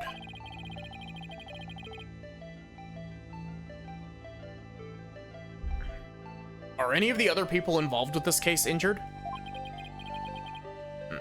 Not as far as I know. I see. Then let me ask you this, Pierce. Do you suppose Soren could have been more directly involved than you're letting on? What in the world would make you think that? Oh, I've got my reasons. Mr. Gloomsbury's fingerprints were found on this candelabra stem, which leads me to believe that Mr. Gloomsbury stabbed Soren with it.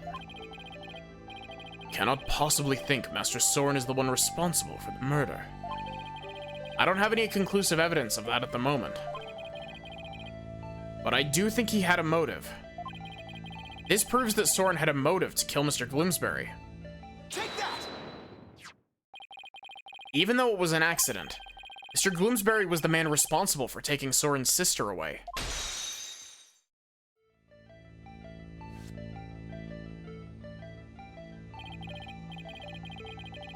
Let us suppose that Gloomsbury did stab Master Soren with the candelabra. You prove it had anything to do with this case. He might have been stabbed at some other location for some other reason. Sorry, but I can prove it was related to this case. Oh, really? Soren's stabbing and Mr. Gloomsbury's death are definitely connected. Are they now? This is the piece of evidence that ties Soren's injury to Mr. Gloomsbury's murder. Take that! A bloodstain was found on the side of the lift that goes between the hold and the Vista deck. Its blood matches the blood that's on the candelabra. I obtained the results straight from the police, so I can assure you this information is correct. This bloodstain on the lift indicates an important fact. It shows us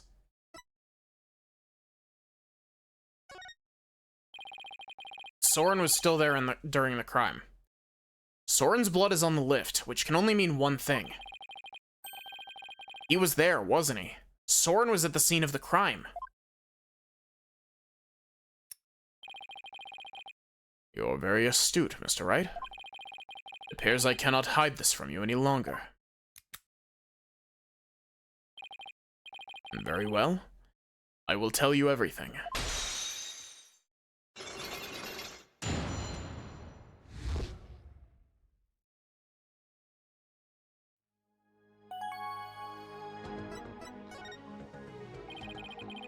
Could you tell me about Soren's injury?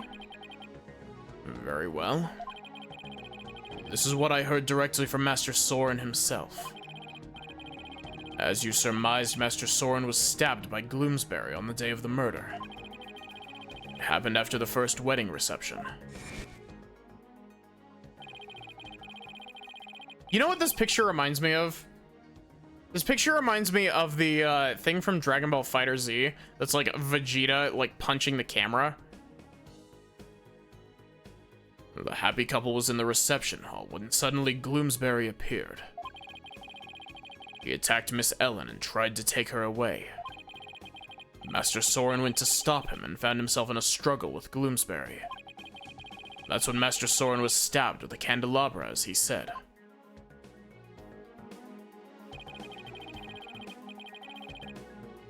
Even though Master Soren was badly injured, he went after Gloomsbury. So Soren really was at the scene of the murder, wasn't he? Yes, that is correct. However, by the time Master Soren arrived at the scene, Gloomsbury had already been murdered. So Pierce is saying that Soren was at the crime scene, but he didn't have anything to do with the murder itself. Even still, why did you try to keep such an important piece of information? Piece of information from me? I'm very sorry. Master Soren's injury and Gloomsbury's murder were not directly related. So I decided not to mention it so as to not unnecessarily complicate the investigation. Yeah.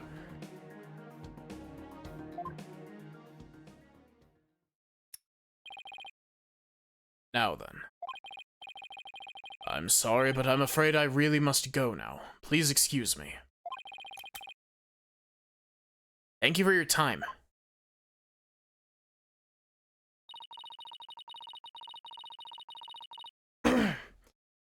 Pierce should have just told us everything in the first place and saved us all a lot of time. Yeah, but I guess this isn't that, or it isn't that simple for him. He's the family butler, after all. Sure didn't make our job any easier, though, did he? At least we learned something new. Soren was at the scene of the crime. That's true. One step forward is better than none. So, what's next, Nick? Let's see. Forensics team might be done investigating the reception hall by now. Let's go check it out. It sounds like a plan.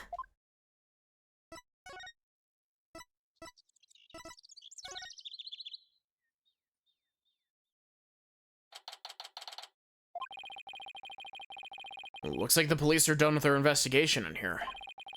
Wonder if it's okay for us to take a look around now. Is this Emma again? Oh, hi, Mr. Wright. Hi, Emma. Would it be alright if we investigate this room now? Sure, the police are all done, so go for it. Oh, remember that broken lantern? I restored it to perfection. I'd say it's some of my best work. Looks like the repair job was a resounding success. Thanks, Emma. We'll take a good look at it, too. Well, I have to be getting back to the station. Try not to mess up the crime scene if you can help it. We'll be careful. I'll be seeing you. Bye, Emma, and thank you. Ah, that didn't come out right at all. Well, shall we get started?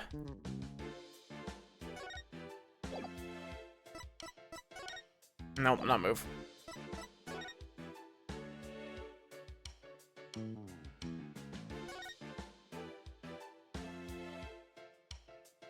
Shiny.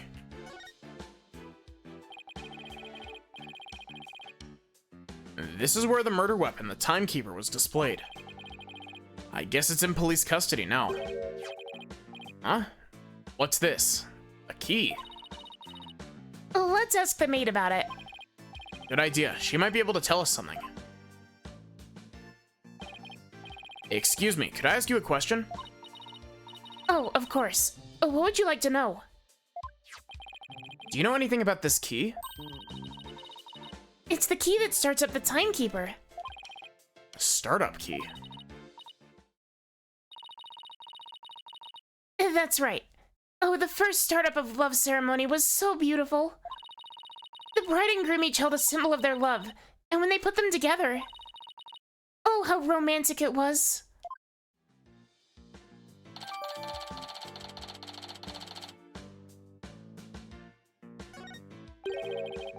First startup of Love Ceremony? What exactly did that entail? Oh, it's a ceremony in which the couple activated the Timekeeper together for the first time. I suppose it was kind of like a cake-cutting ceremony. What are these symbols of their love you mentioned? Well, that's kind of an industry secret, so I can't really say. I'm sorry. I'd better be getting back to my work. It's like there's an order from above not to talk about it.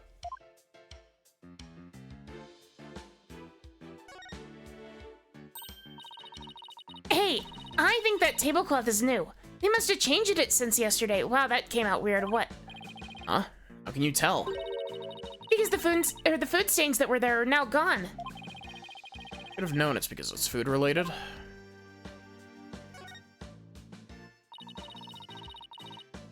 It's another beautiful day outside. The birds are singing, the flowers are blooming, and on days like these, lawyers like you should be burning in hell, Nick. Yeah, if only it wasn't the scene of a murder. We'd really enjoy it. True. Must be tough for the maids to work or have to work on a beautiful day like today. Oh, we don't mind. Whoa, didn't think you could hear me way over there, or way over here. We don't think of it as simply cleaning. It's more like we're wiping away all of the sadness stuck to this airship. Wow, talk about devoted. So we've checked out everything of interest in this area.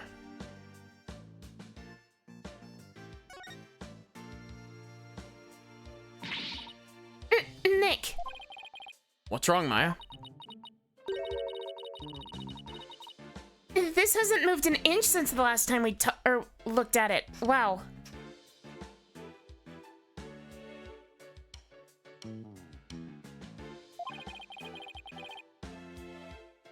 Be pretty creepy if it had. Look, we're in the middle of an important investigation, so try not to shout, okay? was just hoping it had changed somehow. You know, it would be so much more interesting.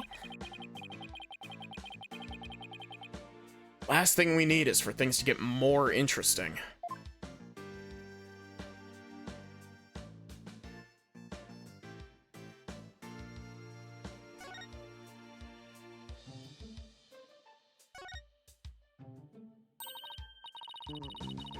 Excuse me, is the fog machine ready to use now?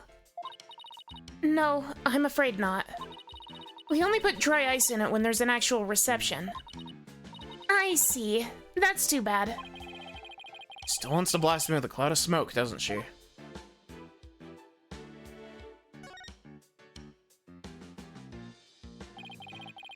Here's the broken lantern, all patched up. I do mean patched.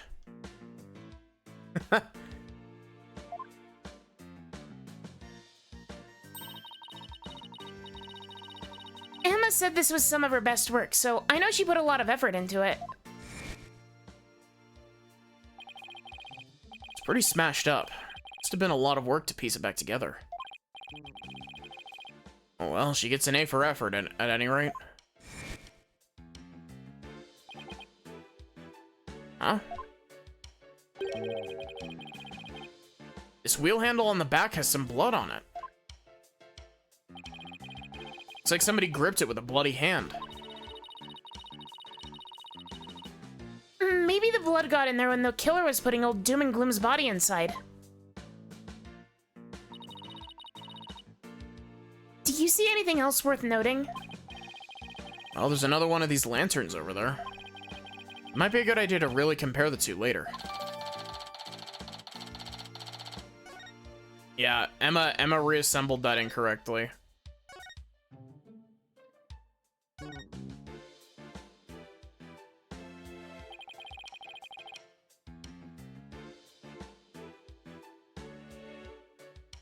This is the unbroken peggable lantern. And this is the one that Emma restored.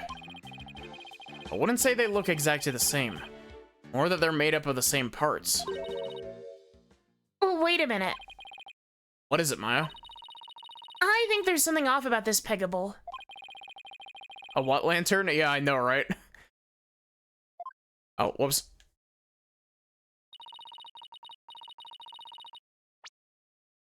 Just about everything about it looks off to me. I'm not quite sure what it is, but some detail isn't right. Show me the restored lantern again. Hey, I know. It's this, right? What? Where? Thing about the restored lantern that's off is the color of the wheel handle. Look, it's the wheel handle. It's a different color altogether.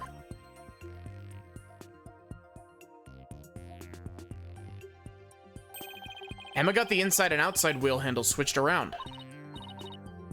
Oh, wow, you're right. And there's blood here on this handle, as if somebody gripped it with a bloody hand. Right. Which means that the blood got on the handle from inside the lantern.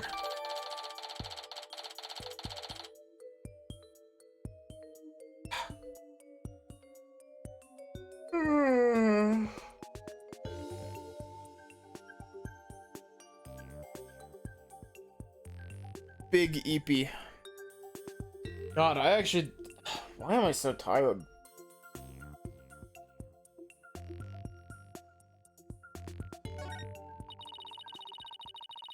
Do you think the blood got there when the killer was putting the body in the lantern? Really hard to say at this point.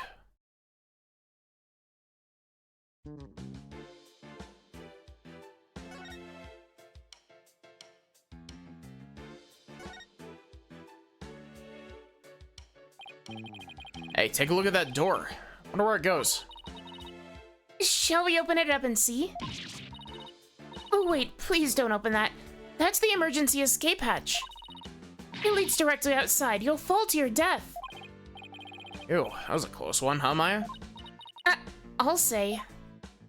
I still want to open it though, Nick.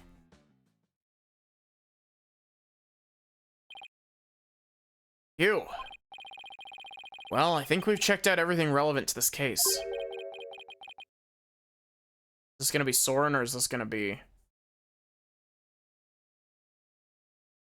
What are you two doing here? Oh, is this Edgeworth? Wait, what are you doing here? Oh, it's Soren. Soren, shouldn't you be resting in bed? You're injured. How do you know about that? Never mind. My notebook. Have you seen my notebook? I can't find it anywhere. My notebook. I need my notebook.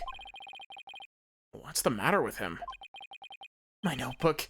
I have to have... Master Soren. Master Soren, I told you to stay in bed. My notebook. Here you go.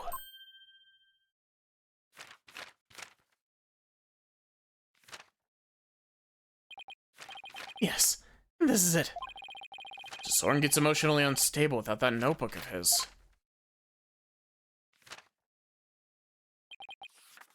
Ew. Looks like he's calmed down now. Soren, do you mind if I talk to you for a minute? I cannot allow you to do that. What if his wound were to open again? He needs to rest. Ugh. Yes, you're right. Now, if you'll excuse us. Master Soren, let us retire. All right.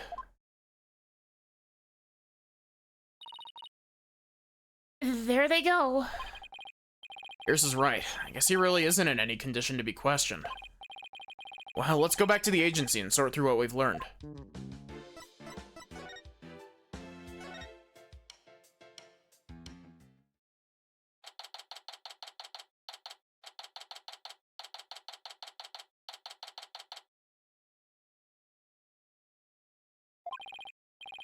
We're back. Anybody here?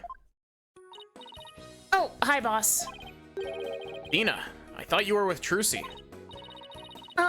I guess you could say that I'm taking a short break. But enough about me. What about the investigation? Did you find out anything? Well, it turns out the third person Ellen says she saw at the crime scene might have been Soren Sprocket.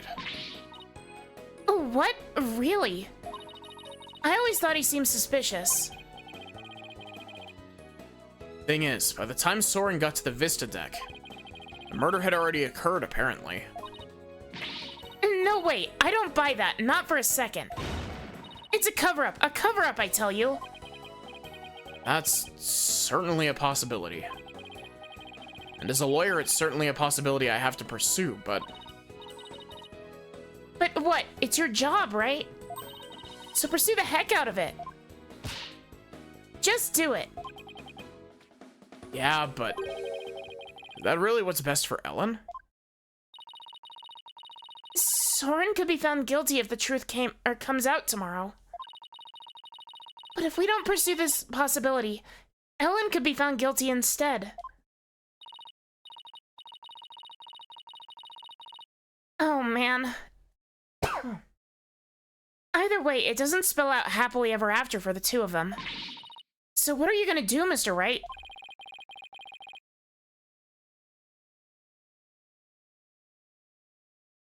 Can't let an innocent person get convicted. So I guess all I really can do is pursue the truth.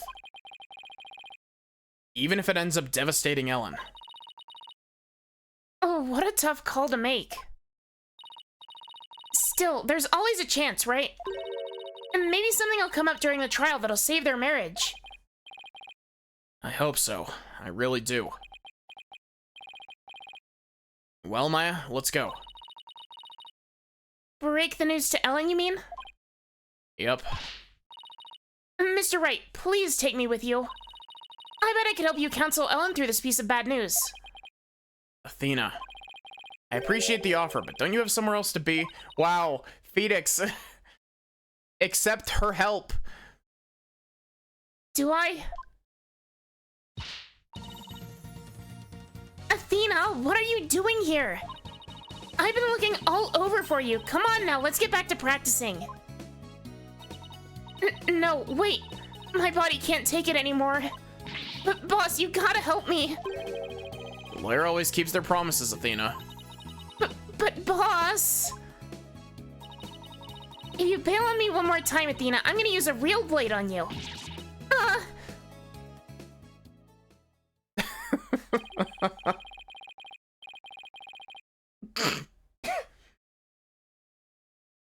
You know, honestly, I think if you set up Maya to do magic tricks with Trucy, Maya would be so fucking enthusiastic about that.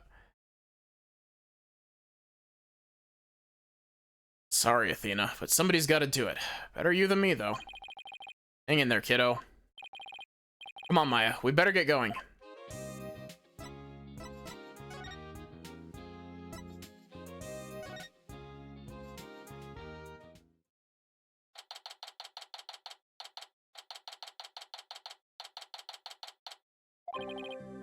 Hello, Ellen. How did your investigation go, Mr. Wright? Before I answer that, I need to ask you something. Was Soren with you when Mr. Gloomsbury attacked you in the reception hall? I'm sorry I kept it from you. I was afraid that he'd come under suspicion if I told you. So I kept quiet about it. I'm really sorry. I see. Thought it was probably something like that. Listen, Ellen. I'm afraid I had to make a very difficult decision based on what I've found out. Oh, what kind of decision? This is very hard for me to say, but the mysterious person you saw at the scene of the crime was most likely Soren. Oh, what? In other words, in court tomorrow, I'm afraid I'll have to propose the possibility that Soren is the true culprit. No. Soren is innocent. No. But don't you see? If I don't try to pursue that line of thought, you'll be found guilty. No. No. No. Please, Ellen, calm down. Soren just can't be found guilty. I'd much rather I be found guilty instead. Ellen, you can't let yourself think like that. But, no. Marriage is for life, right? Do you really think you can run away from the truth and still be truly happy with him?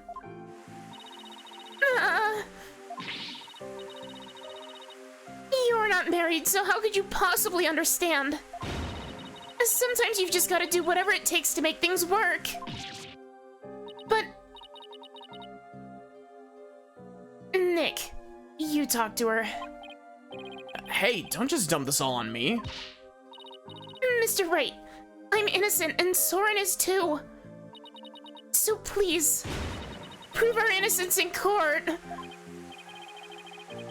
She's great, isn't she, Sachi? I'll certainly do everything in my power.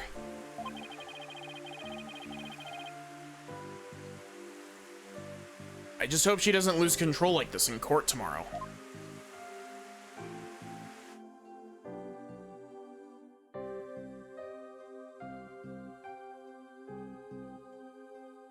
Holy shit.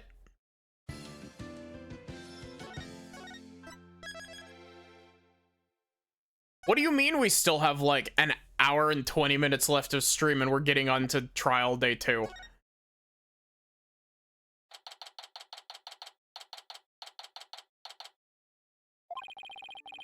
One thing we found out yesterday is that Soren was there at the crime scene. I only hope I can get some testimony from him that'll get to the heart of the matter. Mr. Wright. Good morning, Ellen. Look, I'm afraid you might not like the result of today's trial. Nevertheless... Don't tell me you're still thinking about going that route.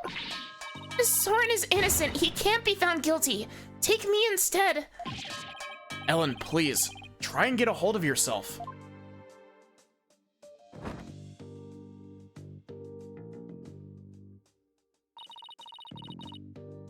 I believe in Soren with all my heart. So how dare you doubt him? Regardless of which one of them is found guilty today, It's going to be devastating for Ellen, isn't it? We'll just have to do everything we can. It's the best we can do, you know? Trial's about to begin, Mr. Wright. All right, let's go, Maya. Yeah.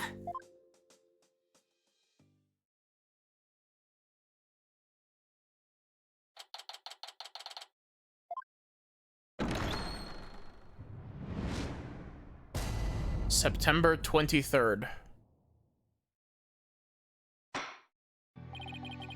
Court is back in session for the trial of Ellen Wyatt. The defense is ready, Your Honor. The prosecution is ready, Your Honor. Let's see now, where were we? In yesterday's session, we found out about the Sprocket family's conspiracy to cover up the murder of Dumas Gloomsbury with a second reception. Taking advantage of our collective shock, the defense, as usual, made a nonsensical claim. Namely that there was a third person present who struck the victim. Objection!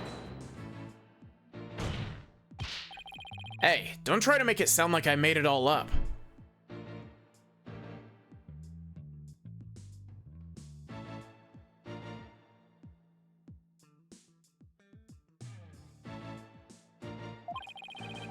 The defendant herself made a statement about the existence of a third person, and further investigation has only proven her statement to be true. Then I presume the defense intends to focus on proving the identity of this third person. Is that all right with you, Mr. Edgeworth? Indeed, Your Honor. In fact, I predict that the defense will most likely attempt to name Mr. Soren Sprocket as the true culprit. How did you? The driver during the accident that killed Mr. Sprocket's sister was the victim. Therefore, Mr. Sprocket had a motive to murder Mr. Gloomsbury.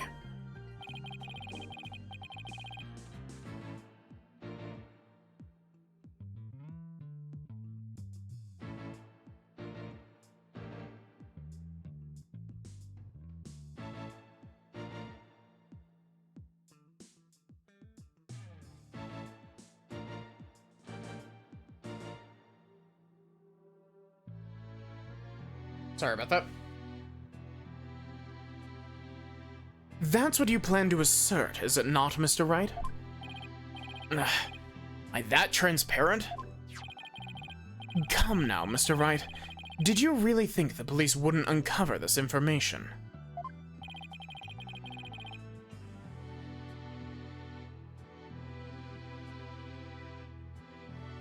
Congrats on getting it in one, Mr. Edgeworth. But... You're wrong. Soren didn't do it. He's innocent. Miss Wyatt, please. He's innocent, I tell you. What is this, Mr. Wright? I thought your claim about the existence of a third person came from the defendant. It did. This is just a minor hiccup. Did you not discuss your strategy for today with the defendant, Mr. Wright? Starting off on the wrong foot again is seriously cutting into my lifespan. It would appear the defense is in disarray. Therefore, the best way to clear things up is to ask Mr. Sprocket himself what happened. Your Honor, the prosecution would like to call Soren Sprocket to the stand. What? Very well, bailiff, please bring Mr. Sprocket to the witness stand.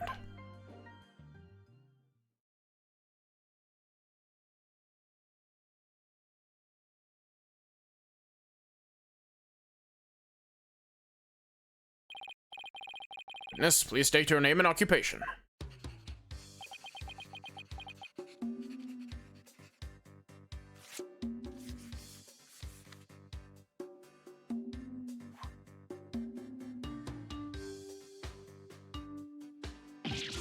Ow! There's something written on this paper airplane. Let's see. Soren Sprocket, Managing Director of Sprocket Aviation. Mr. Sprocket, please give your answers in words, not paper airplanes.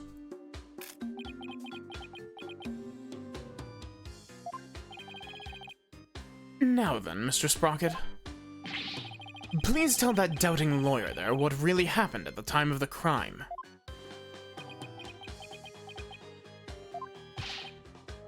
Well, Mr. Sprocket.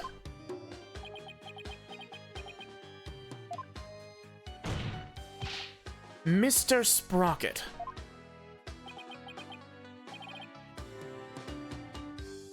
All right. You want me to talk about what happened when the crime occurred? In other words, after the first wedding reception. When Ellen and I were in the reception hall, right? Even the power of the court can stop him from marching to the beat of his own drum.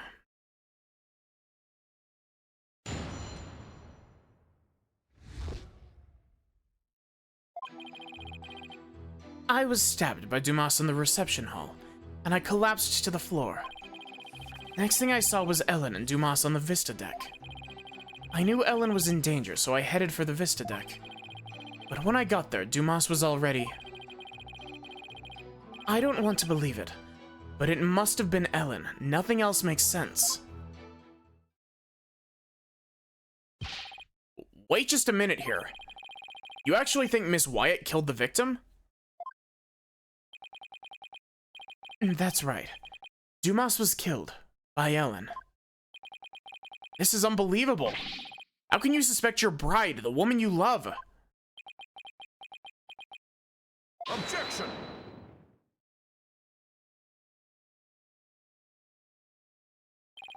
The truth can be cruel. Miss Wyatt, you must be very upset. Is there anything you wish to say?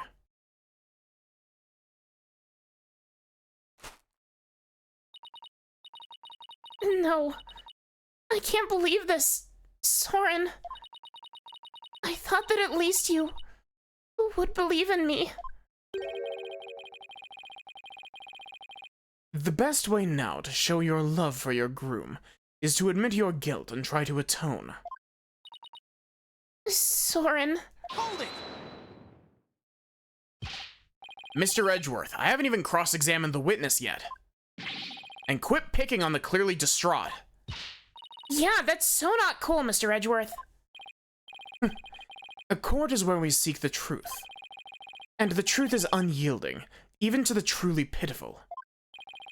Mr. Edgeworth, I find it distasteful to make a lady cry.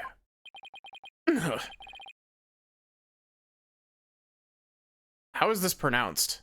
Etu? Your Honor? So what are you going to do, Nick?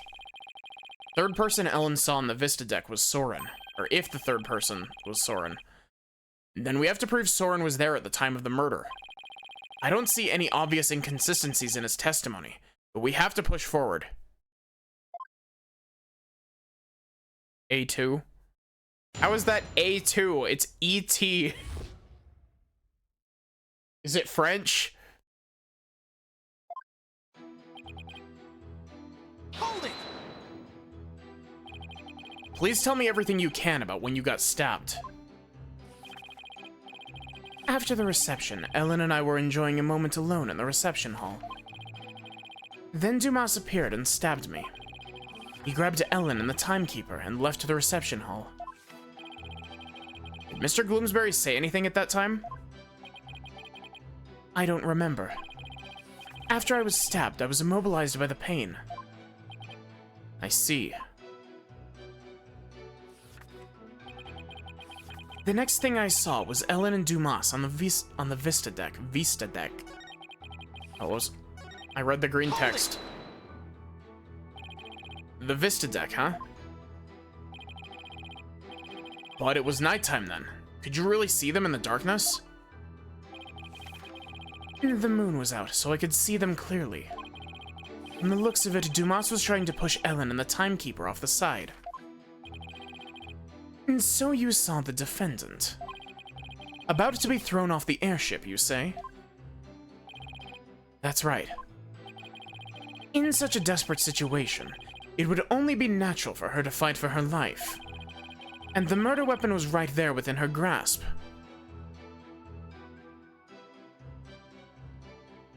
From a Shakespeare play about Julius Caesar. Supposedly his last words. You too.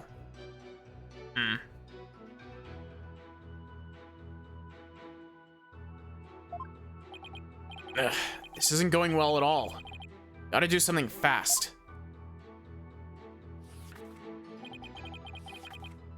Hold it!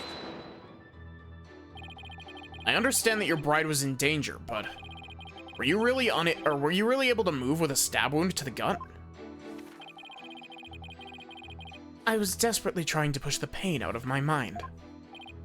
I see, so adrenaline kicked in and gave you strength. Is that right?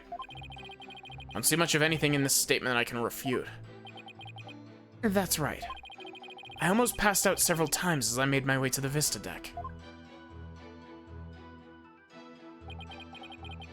Hold it! Are you absolutely sure, Mr. Sprocket?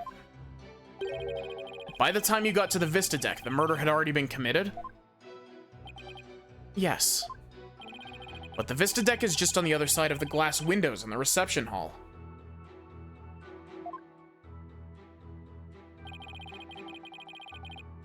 Shouldn't you have been able to get there right away? Objection!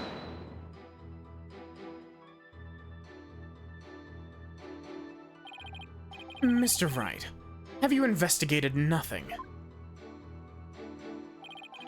The only way to the Vista deck is to go to the hold and take the lift. That just seems like poor design.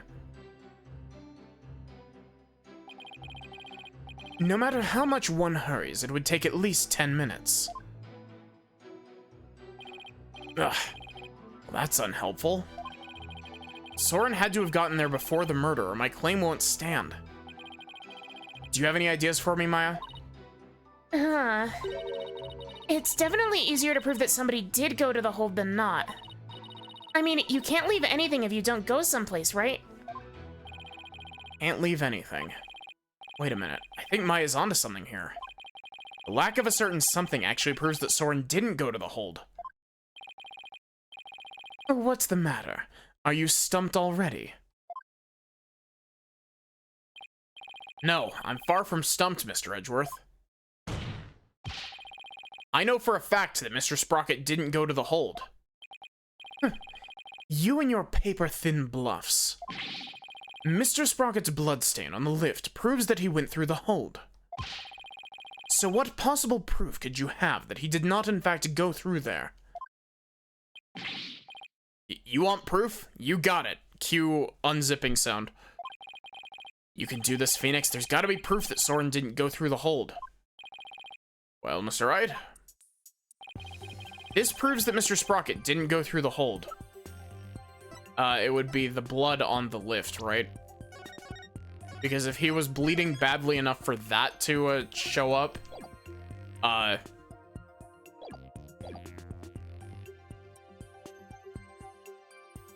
Take that! he would have been bleeding the whole way there, right?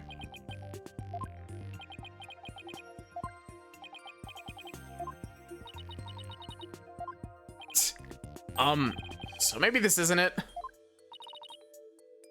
Maybe not. Definitely not. Definitely not it is. Come on, Phoenix, get a hold of yourself and try again. Hey, Mr. Edgeworth, you wanted me to prove that I could turn back time earlier, right? Watch this shit.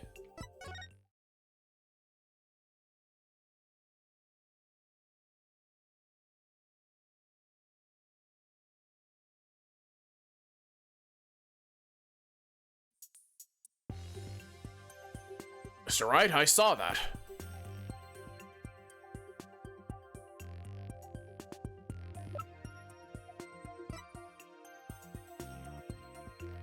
Oh, it's this. Take that! As anyone can see from the hold entry record, there's absolutely no mention of Soren Sprocket entering the hold. The defense asserts that Mr. Sprocket used a different route to get to the Vista deck. You can assert all you want, Mr. Wright. But can you actually prove another route exists? I prove the existence of another route to the Vista deck, you ask?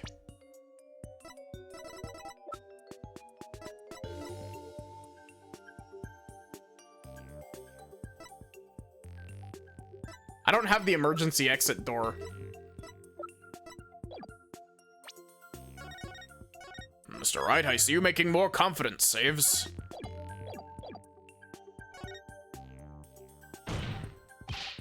I can prove it.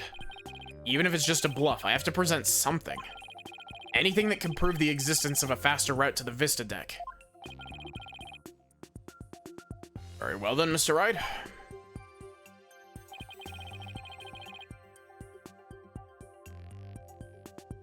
Show us how Mr. Sprocket got to the Vista deck.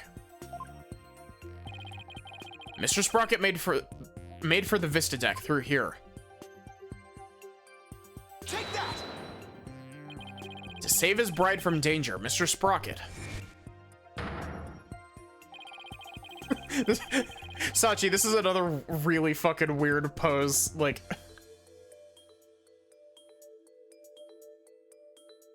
opened the escape hatch and made his way along the outside wall to the Vista deck. He's an airbender. Isn't that right, Mr. Sprocket?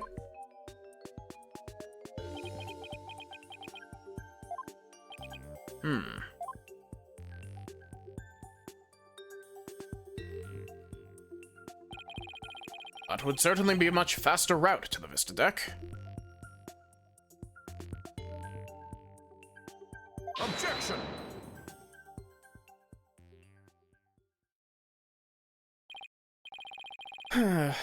I'm disappointed, Mr. Wright. Is that really the best you could muster? That escape hatch is not meant to be used to get from the reception hall to the Vista deck. One slip and that's all it would take for Mr. Sprocket to plunge to his death. I have to agree, the defense's claim is really stretching it. Hold it! I understand how it sounds, Your Honor.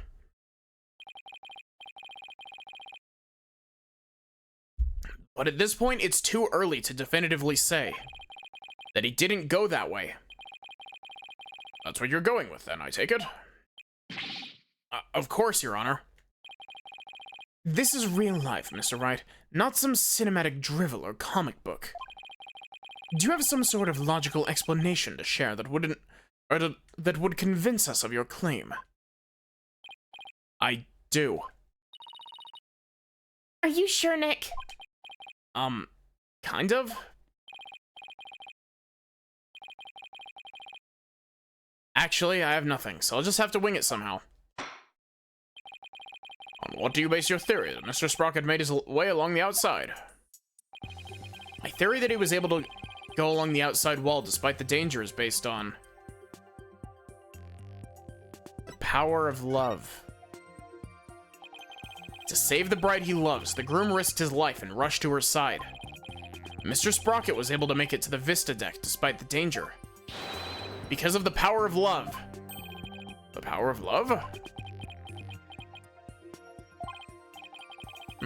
That love is a source of strength that can help one overcome any obstacle. I think I can relate, thanks to my own long, happy marriage. Wow, he actually seems to be buying it. Objection! The power of love, you say? That kind of illogical argument is hardly viable in a court of law. Wouldn't you agree, Your Honor? I'm afraid not, Mr. Edgeworth. You should never underestimate the power of love. You'll understand one day when you get married. Which I won't.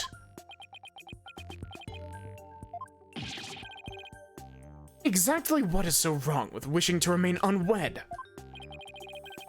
It has set him off, Your Honor.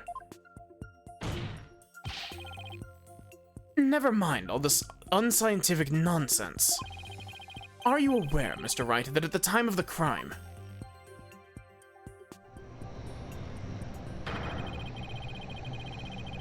there was a huge propeller turning at full speed between the hatch and the Vista deck?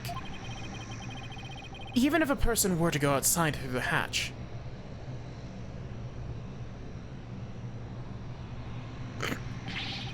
they'd be blown away in an instant.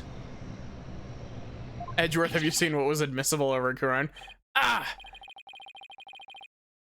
Where does your power of love get you now, Mr. Wright? Huge spinning propeller, you say? In that case, I have to admit it does seem impossible. Should have known. Nick, you can't make that kind of face in front of your client. The worst of times are when lawyers have to force their biggest smiles. Right? Right. Like I just saw Mia looking out at me through Maya's eyes. Well, what's wrong, Nick? Why are you gaping at me like a giant sunfish? Thank you, Maya. You just helped me remember something really important. There it is. There's that fearless smile I was looking for. Now give us a mind-blowing theory, just like you always do. I have to turn my thinking around. Instead of wondering how Soren could have moved past the huge propeller, I have to think about what would have made it possible for him to do so. Your Honor, Mr. Wright only makes that ridiculous face when his back is pressed against the wall. Yes, this fucking quote! This is such a good quote. How does he know this? Therefore... Oh, oops. Therefore, please do hurry and give your ruling before... Mr. Edgeworth, it's still far too early to discount my theory. What are you talking about? The airship's large spinning propellers have already shredded it to pieces. But if we think a little more outside the box, I'm sure we can find a way he could have made it. Stop trying to stall, Mr. Wright, and show us how it could have even been remotely possible, if at all. I must agree with Mr. Edgeworth. Very well, Your Honor. Must have been a way. Some way that Soren could have moved along the wall in spite of the propeller. Now then, Mr. Wright, what specifically would have made it possible? This is how it would have been possible for Mr. Sprocket to get to the Vista deck. The airship wasn't flying. What allowed Mr. Sprocket to go along the outside wall in spite of the propellers? Is the location of the flying chapel at the time of the crime. Location of the flying chapel? But wasn't it flying high in the sky? No, Your Honor, I'm afraid it wasn't. What? Then where was it? At the time of the murder, the airship wasn't flying through the sky, but moored to the ground. What? And if the airship wasn't flying, then that means...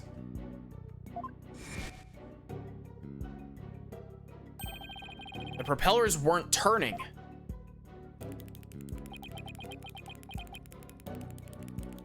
I like that you can see the lead coming out of his pencil.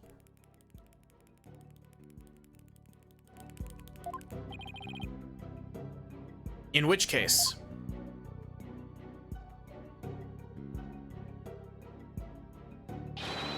Mr. Sprocket could have gotten to the Vista deck along the outside wall. Isn't that right, Mr. Sprocket?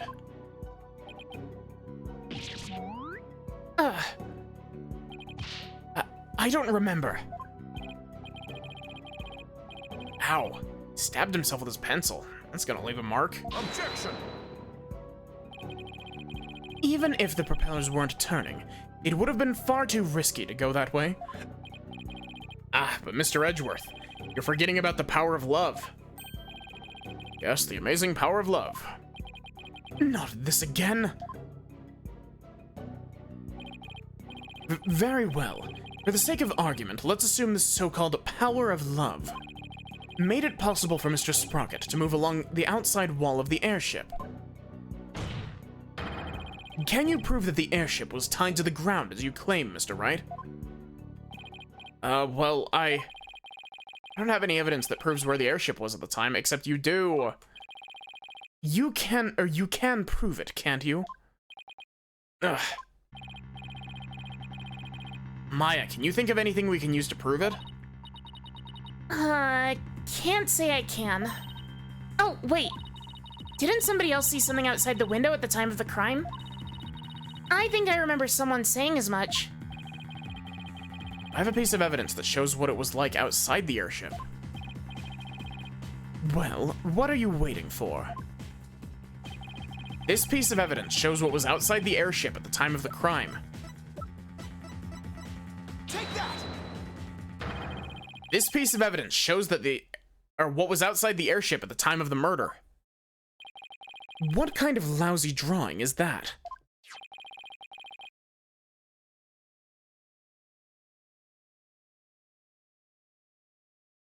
It's a drawing made by Larry Butts. And what can you prove with that poor attempt at artistry? Larry made this drawing before he switched to the lanterns. So it must have been right around when the murder was being committed. Now, if I could direct this court's attention here. Is that a pterodactyl? That'd mean the airship actually went back in time to the Cretaceous period? I don't know if I pronounced that correctly. Objection! We've already proven that time travel is nothing more than a gimmick, did we not?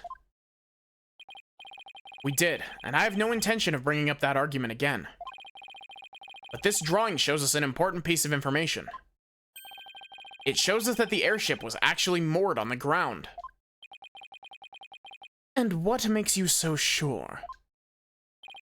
That's easy. All you have to do is consider who made this drawing.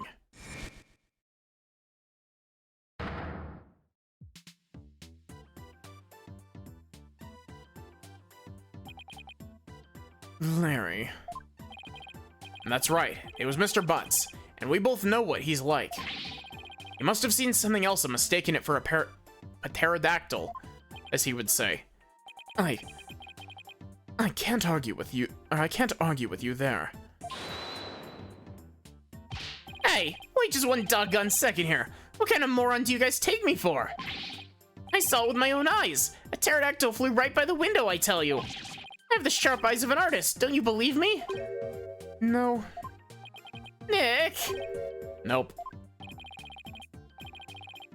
And some friends you guys are.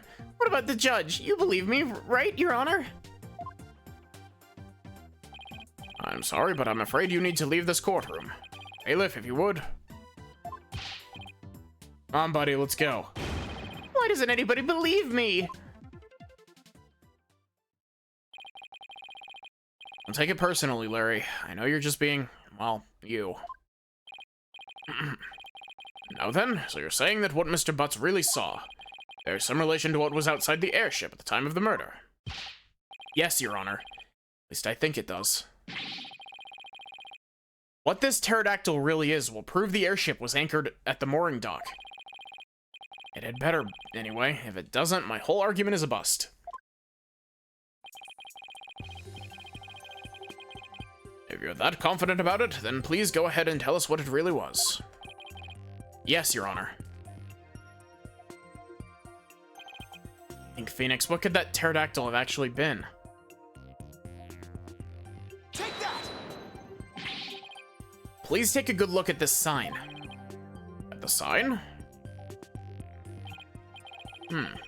Appears to have been broken and then repaired. But what does this sign have to do with the pterodactyl? Okay, here's my question. Where the fuck is the door? I don't see a propeller, because the glass up here is presumably the sides of the, Oh, unless the flat part next to the propeller there. I like that the propeller doesn't actually attach all the way to this.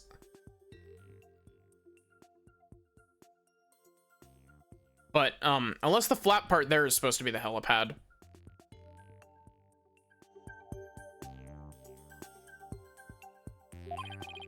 Please focus on this part of the sign. The part that looks broke off and got reattached. What about it? How about if we turn it like this? Oh, that shape. It's the pterodactyl in the drawing. What Mr. Butts actually saw was this chunk as it was being blown through the air by wind. What?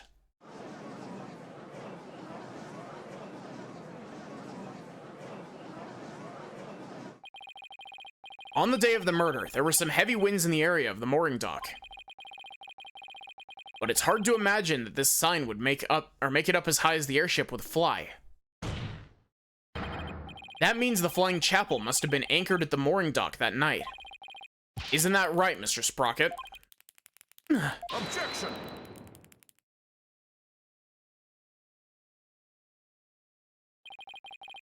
That's more than enough of this power of love nonsense, you pop culture junkie.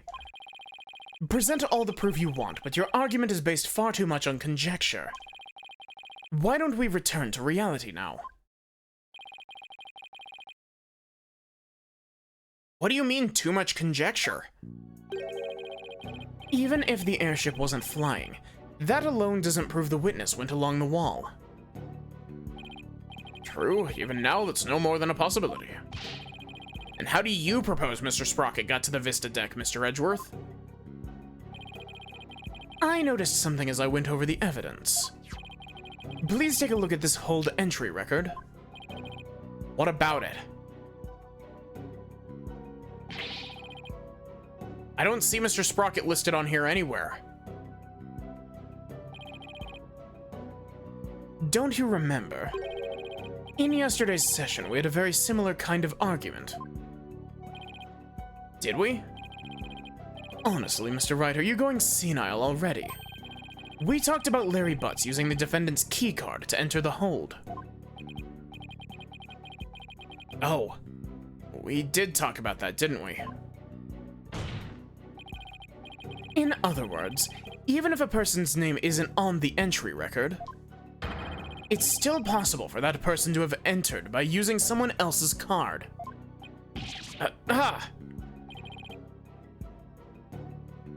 Mr. Sprocket, you entered the hold with Mr. Nickety, didn't you?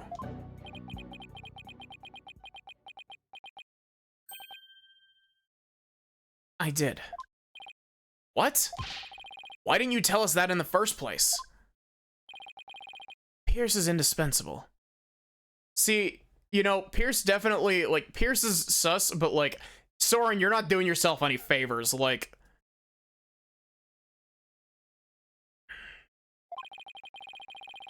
I didn't want to mention him unnecessarily, and risk having him wrongly accused.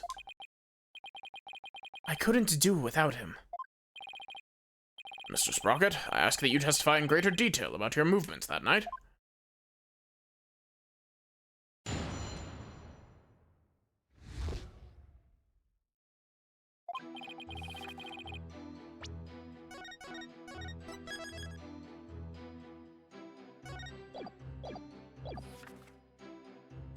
The truth is, I went to the Vista deck with Pierce.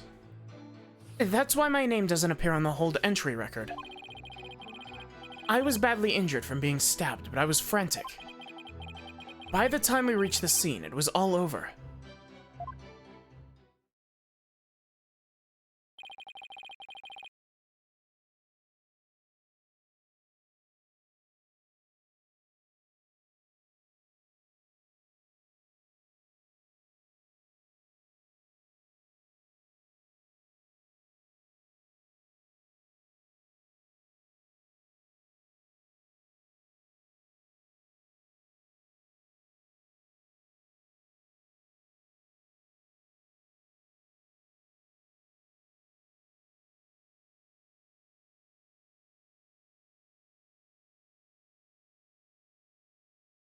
Well, this doesn't help me one bit. Mr. Sprocket, you've concealed information from us time and time again. Who do you think you are, treating this court of law with such irreverence?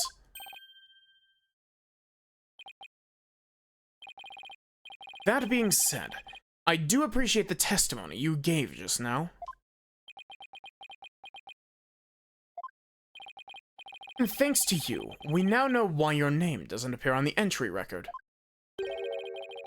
Now there are no more inconsistencies in the witness's testimony. Ugh. That's Mr. Edgeworth for you. He never leaves a loose end dangling. You okay, Nick? Wouldn't exactly call the situation okay. Somehow I'll have to coax the information we need for an opening out of him. If I even can, that is.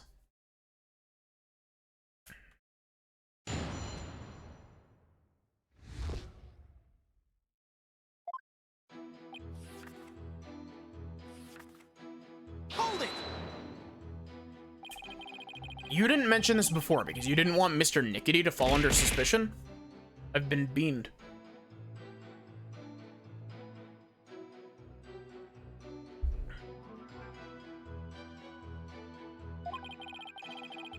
Is that because he has something to hide? I just didn't want the police to take up his time with all their questions, that's all. Neither the company nor the household would function smoothly without him.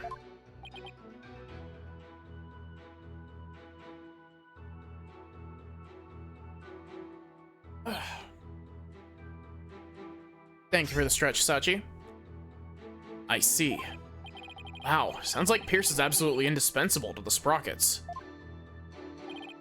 Anyway, getting back to your statement. When did you meet up with Mr. Nickety? We met up on my way to the Vista deck. I think Pierce and some of my relatives were on another floor. But Pierce heard the commotion and came running to my aid. Hear the pandemonium all the way from another floor? Mr. Wright, would you like the current statement added to the witness's testimony? Yeah. Yes, please, Your Honor. Very well.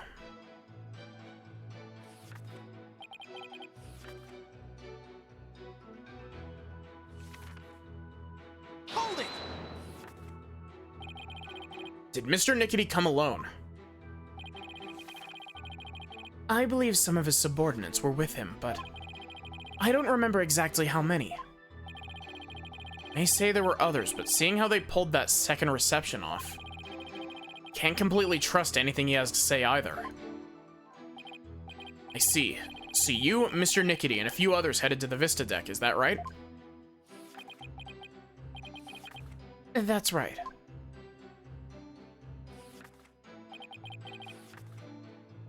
Hold it!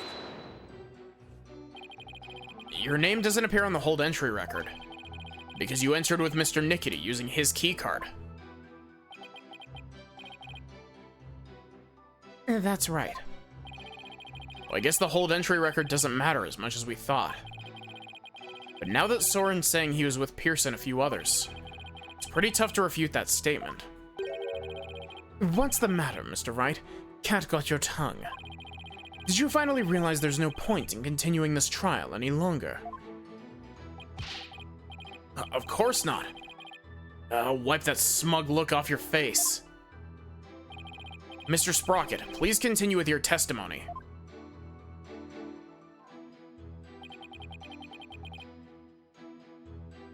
Hold it!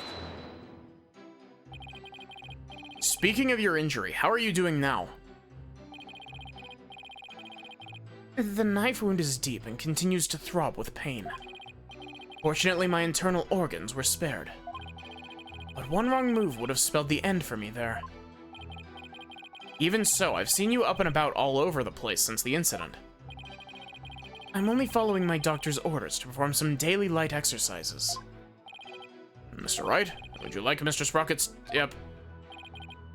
Not that it appears especially relevant to me. Yes. Yes, Your Honor. I'd like to have it added to his testimony. I see. Very well.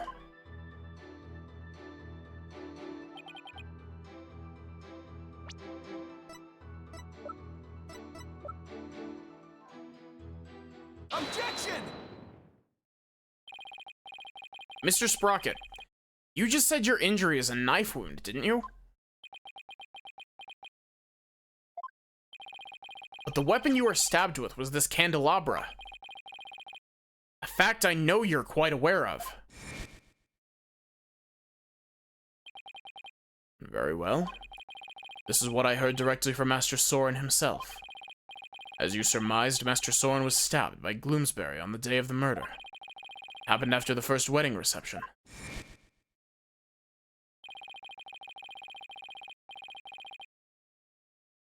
The happy couple was in the reception hall when suddenly Gloomsbury appeared. He attacked Miss Ellen and tried to take her away. Master Soren went to stop him and found himself in a struggle with Gloomsbury. That is when Master Soren was stabbed with a candelabra, he said.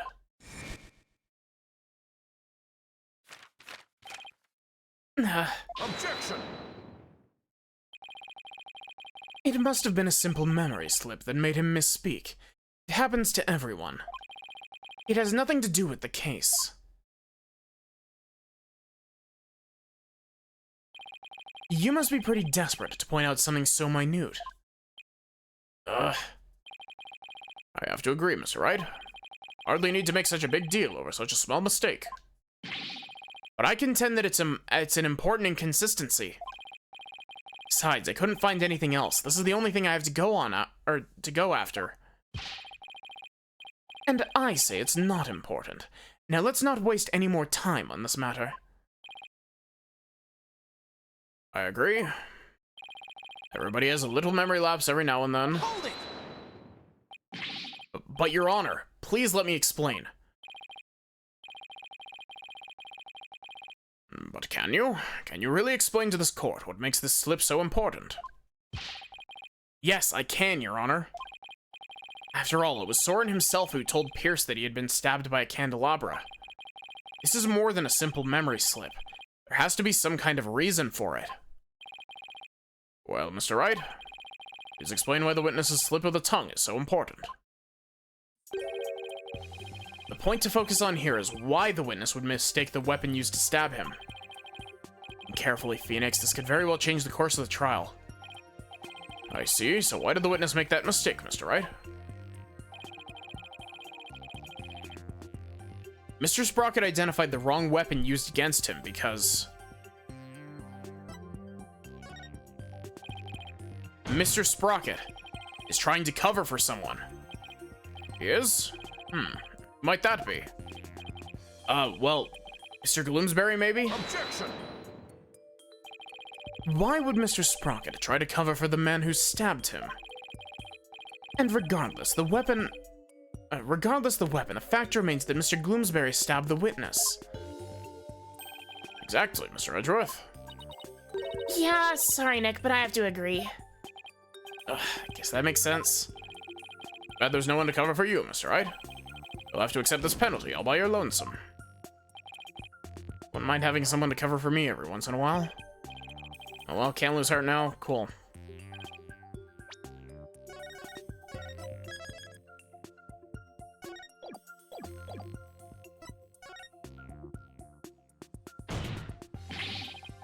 He doesn't remember the incident, let alone the weapon used against him. Not only that, but I believe Mr. Sprocket has some sort of memory disorder. Therefore, the defense contends that Mr. Sprocket's testimony thus far is invalid. Does he have fucking, anterograde amnesia?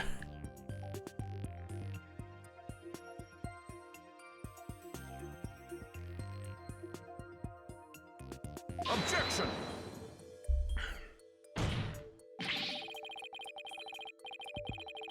Just because you can't find a flaw in his testimony, you want to throw it all out. Your baseless claim is nothing but pure slander of the witness's character.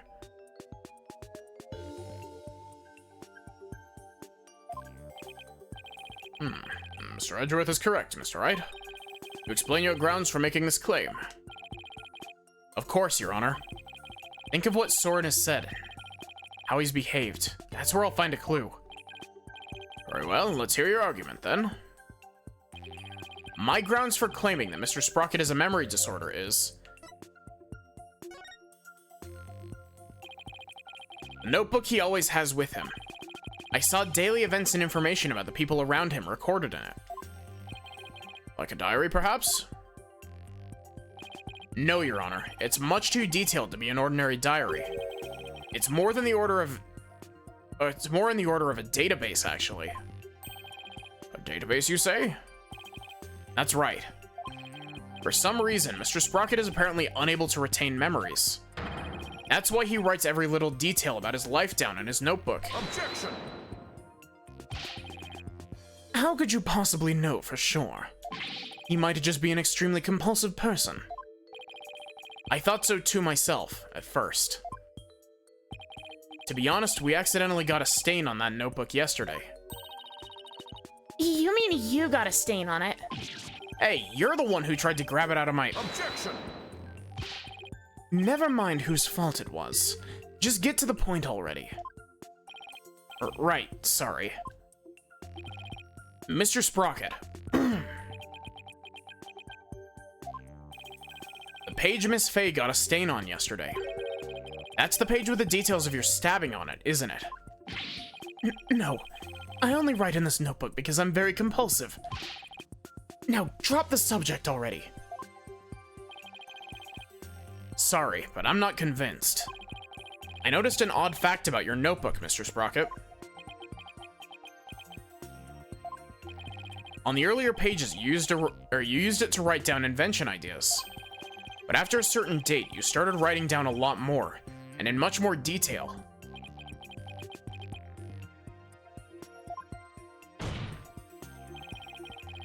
I believe your memory disorder stems from what happened on that date. And so monumental it caused a memory disorder, Mr. Wright. You don't know what you're talking about. Sorry, but I do know what I'm talking about, and this is the proof. This is the thing that caused Mr. Sprocket's memory disorder. Take that! You were involved in this car accident too, weren't you, Mr. Sprocket? And the shock of losing your beloved older sister is what caused you to develop your memory disorder. Is this true, Mr. Sprocket?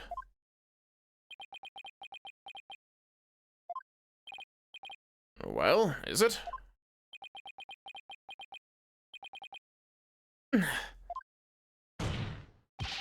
Mr. Sprocket. It's true. That accident did something to my mind.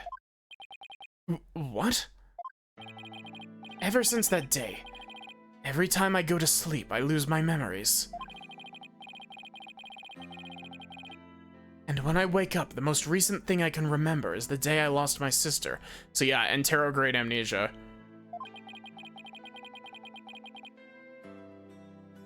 It's as if I'm constantly going back in time. What? That's really tragic. An inconsolable time traveler who goes back in time whenever he goes to sleep.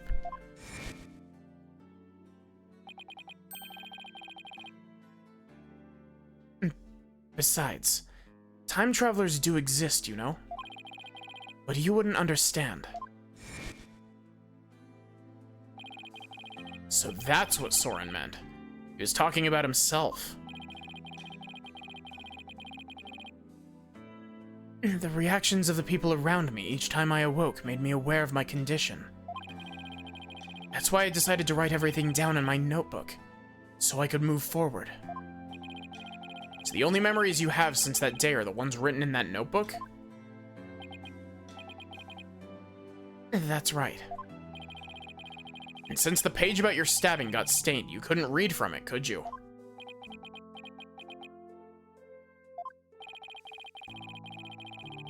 And there's just one more thing I'd like you to clarify for me, Mr. Sprocket. Exactly what are your feelings toward the victim? Mr. Sprocket's feelings towards Dumas Gloomsbury?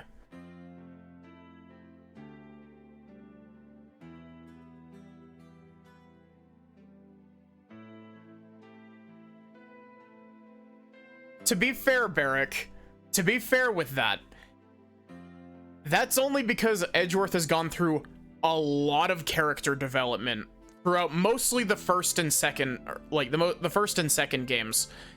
During the first game, Edgeworth is exactly like Nayuta, where he's like, I only care about getting my verdict.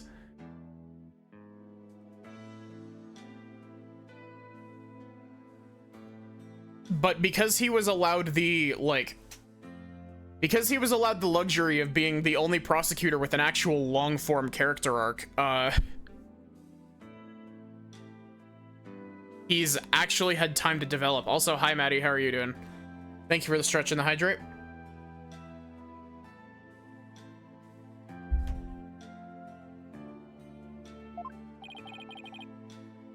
That's right, Your Honor. The witness said that every time he wakes up from sleep, his mind goes back to the day his sister died. Mr. Wright, you can't mean... Mr. Sprocket.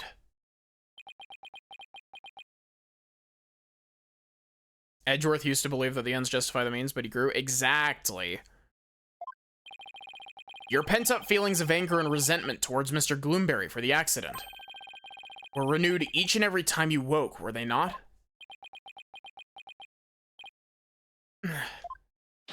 But you couldn't take it anymore, so you turned to murder. Isn't that right? What? Mr. Wright, are you saying that the witness murdered Mr. Gloomsbury? Revenge? Well, Mr. Sprocket?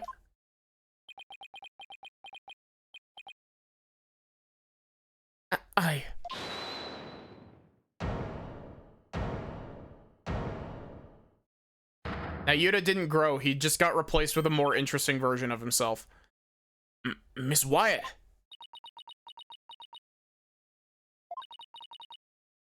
Your Honor. I did it. I killed Mr. Gloomsbury. No! What?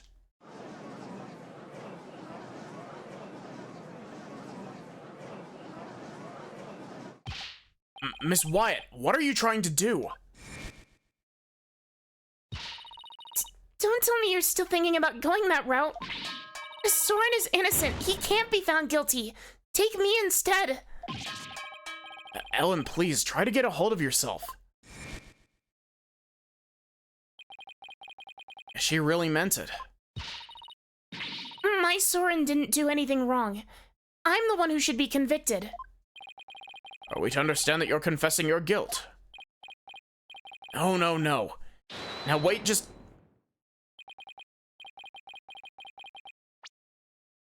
Wait just a minute here. Nayuta grew too fast to find the idea of a doppelganger to be more believable. Because he... I'm really frustrated because, like, Nayuta had the potential to be really cool, and all of his potential got fucking wasted because it was all backloaded into the final case of the game. If they had actually spaced his arc out over the game, he could have been great. But he goes through his entire, like, he basically spends the entire game up to case 5 not growing as a person at all and being a self-righteous asshole the entire time with no character advancement throughout any of the previous 4 cases. And then you hit case 5 and all of a sudden it's like, okay, here's all 25 of his character beats over the course of a, 6-hour case. Or it was closer to like a 12-hour case, but... Anyway, sorry. Ellen, why would you cover for me? After I testified that I thought you must have killed him. I'll admit, I couldn't believe my ears at first. But all I want is for you to be happy. Your happiness is my happiness, Soren.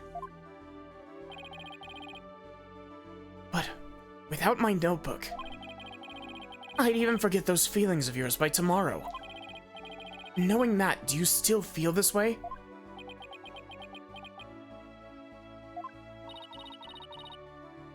You've loved me all this time. The same way you did before the accident. That's how I know. That you're the same person I've always loved. No disorder can change that. Ellen. Your Honor, there are 2 things I'd like to correct. 2 corrections? What are they? First of all, I want to withdraw one of my statements. That's right. Dumas was killed by Ellen. Without memories to rely on, I took the police completely at their word. You can't be serious.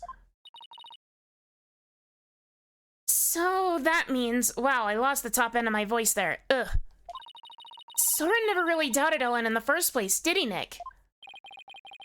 Ellen really does love Soren with all her heart. In order to save her, still have to go after Soren. I hope you can forgive me, Ellen. I was walking your dogs. Did Soren get diagnosed with autism? He's got, they haven't used the term, but he's got, anterograde amnesia, where he can't make new memories.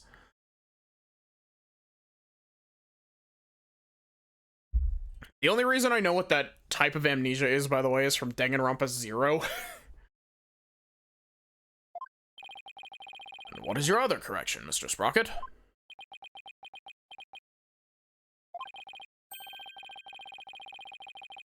The truth is, I never felt anger or resentment towards Dumas about my sister. What? Why not? Yeah, it is genuinely really tragic. That's because the one who caused the car accident was me. What?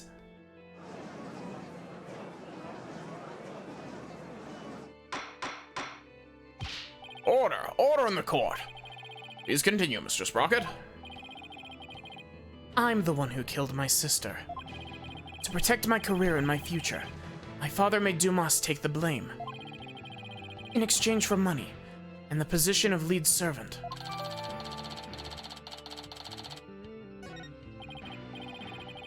So you see, Dumas must have held a grudge against me, not the other way around.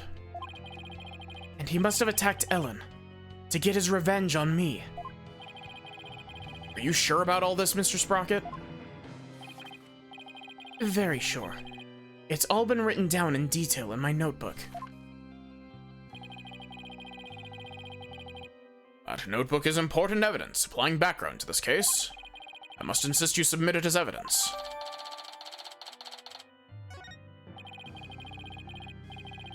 The lawyer said I had turned to murder. That's just not true. However, it is true that my older sister and Dumas are both dead because of me and my negligence. I just glanced through Mr. Sprocket's notebook. I wasn't able to read the part about when he was stabbed due to the bloodstain. But what's written here about his sister's car accident is exactly as he stated. Your Honor, as long as it matches what's written in that notebook, can we still take the witness's testimony as valid, in spite of his memory disorder? Yes, I believe we can. I understand now that the witness's memory is in disarray. But if what Mr. Sprocket himself wrote in this notebook is true, then that means by the time Mr. Sprocket's party reached the scene, the victim had already been killed. Edgeworth's right. Still in the same bind as before. What is our evidence details?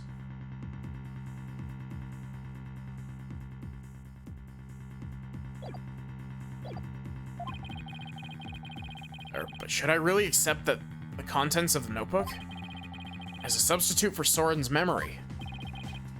Well, Mr. Wright, what do you think? Do you accept Mr. Sprocket's notebook as an official representation of his memories? Will I accept Mr. Sprocket's notebook as an official representation of his memories? I'm gonna say no, and the reasoning why is because he's had fucking Pierce whispering in his ear. Wait a minute, Your Honor. The defense requests a chance to examine the notebook to see if it's trustworthy. Very well, but be quick about it. Thank you, Your Honor. So, how should we examine it? Well, we should look at it all from from different angles to see if there's anything suspicious. 3D evidence viewing.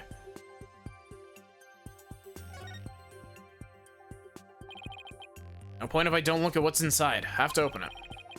With your permission, Soren, here I go. Yikes. Now it's just the page Maya got all stained. I guess it's not going to be very helpful at this moment. I'll keep going. This is the last page where there's writing. Something about this page doesn't sit right with me. I'd better take a closer look.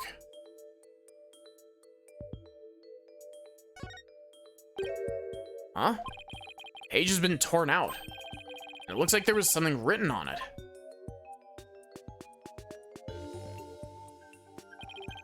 It looks like a page has been torn out here. Mr. Sprocket, do you know what was written on it? Oh, that? I often tear out a page when I write somebody a note. I probably wrote something down for somebody, tore it out and gave it to them.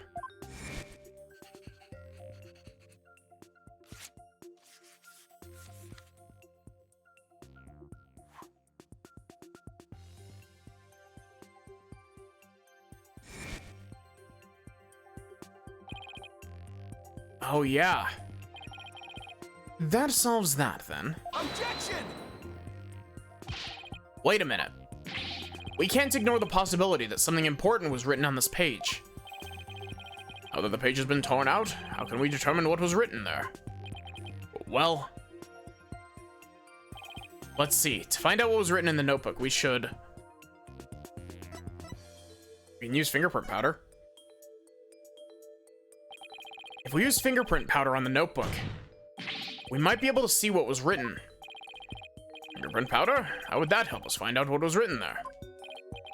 Well, if the writing left indentations on the blank page behind it, fingerprint powder could make those small indentations visible to the naked eye.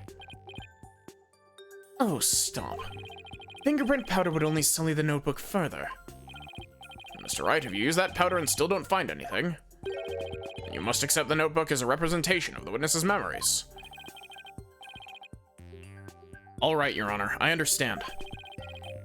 I don't find anything, it's all over anyway. Powder, don't fail me now. I'll now use fingerprint powder on the blank page to find out what we can, if we can see what was written on the torn out page. You know, Soren has a pencil. Yep. Yep.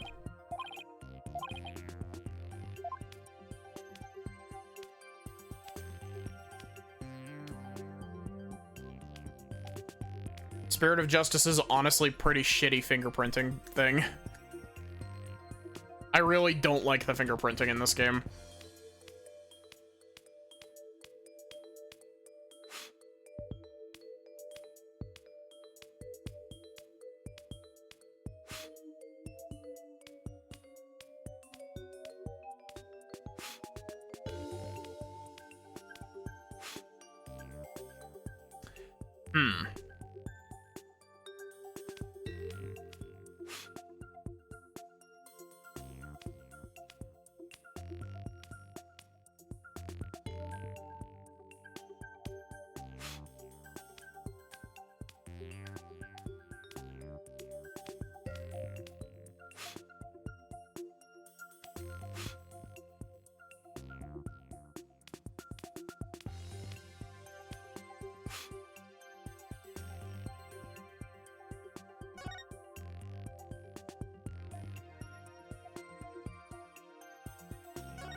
It says, I struck and killed Dumas. This is huge.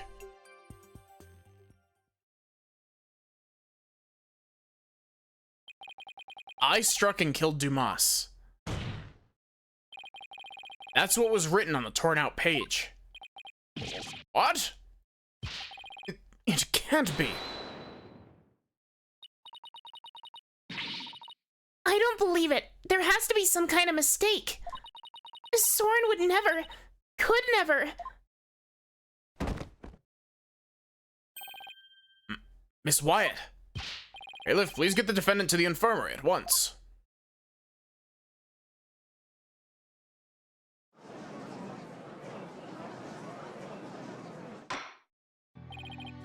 Apparently the defendant got too worked up. She's resting in the infirmary as we speak. Now then, please continue, Mr. Wright. Yes, Your Honor. Notebook is all Mr. Sprocket has to remember things by. With this critical page torn out, not even Mr. Sprocket himself knew the truth of what he'd done.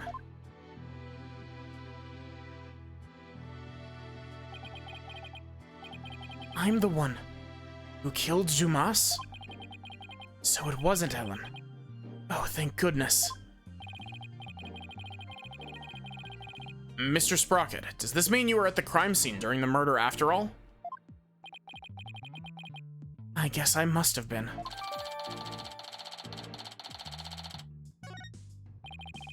But Mr. Sprocket, can we really believe what's written in this notebook? Nobody touches this notebook but me. Except for Pierce, because we handed it to Pierce. And when I sleep, it's under lock and key. I don't remember writing that I killed Dumas. I guess I must have. Well, now that we have a confession, I'm afraid I must render my verdict. Of all the... Yes, Your Honor.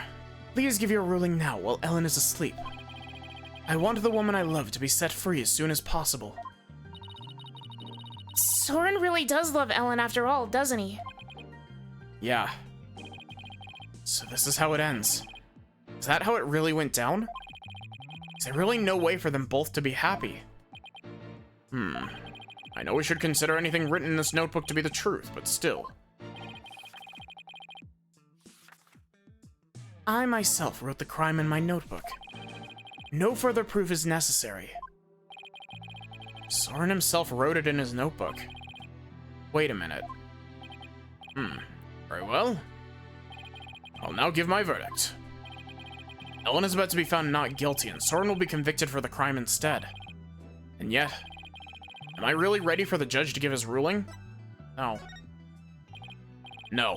Not when there's still one more avenue left to explore. Court finds the defendant, Ellen... I don't remember her last name. Your Honor, there's still something that bothers me about that notebook. Oh, is there? What are you doing, Mr. Wright? All you have to do is keep quiet, and your client's a free woman. I know, but I think there might be more to this case than meets the eye. Not quite sure yet, but I think there still might be a way. A way for Ellen and Soren to be happy. What do you mean by more than meets the eye, Mr. Wright? Are you familiar with Transformers at all, Your Honor? I believe the question here, Your Honor, should be... Hi, Humongous, how are you doing? Why was the incriminating page torn out in the first place? Why, to destroy the evidence, I would imagine. But removing it from the notebook is the same as removing it from Mr. Sprocket's memory. Which means he wouldn't have been able to trick the police if he came under suspicion. No, if he wanted to cover up his crime, he would have to remember that he had done it. Just what are you getting at with this line of inquiry, Mr. Wright? Yes, please explain it so we can all understand. Yes, Your Honor. The page was torn out of the notebook because...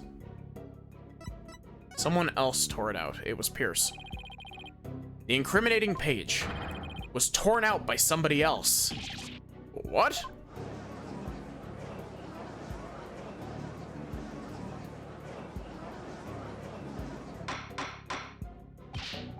Order, order. Are you claiming a third person interfered with the notebook? It's not all that surprising if you consider what's happened until now. After both the car accident and the murder of Dumas Gloomsbury.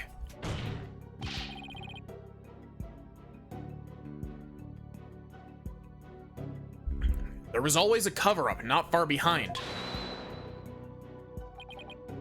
But I had my notebook with me at all times. Did you? Because I remember you were in a panic yesterday because you couldn't find it. Do not flash back to this, Phoenix. That's true. So, who orchestrated this particular cover-up, Mr. Wright? If we think back over the course of the trial, it's pretty easy to guess. The one who may have tried to tamper with Soren's memories is... Take that! one who tampered with the notebook in order to manipulate Mr. Sprocket's memory is Pierce Nickety.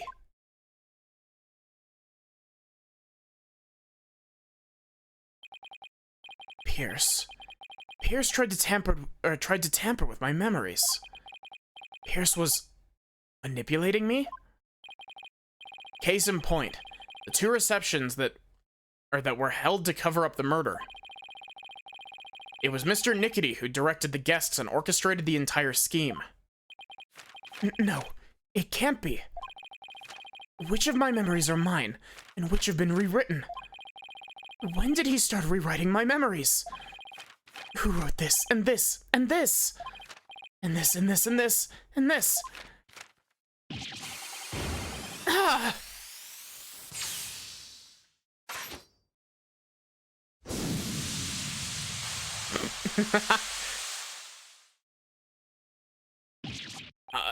He literally took off. What?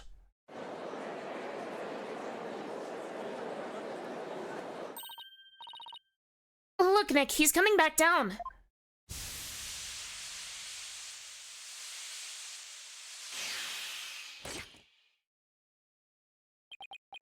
My memories. Ellen.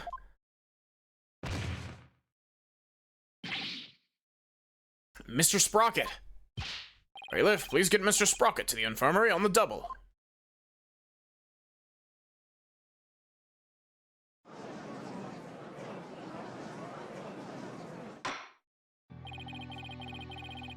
Mr. Sprocket has been taken to the infirmary. We don't have to worry about him running away, so let's resume where we left off. Your Honor, the defense would like to call Pierce Nickety to the stand. Objection! We already know he carried out the cover-up. To protect the company and Mr. Sprocket. What more do you want from him? This time it's different. The notebook, or rather Mr. Sprocket's memories, have been tampered with. That means the only person who knows the whole truth is now Mr. Nickety. Don't tell me. Are you actually trying to drum up a third suspect in order to exonerate the defendant and her groom?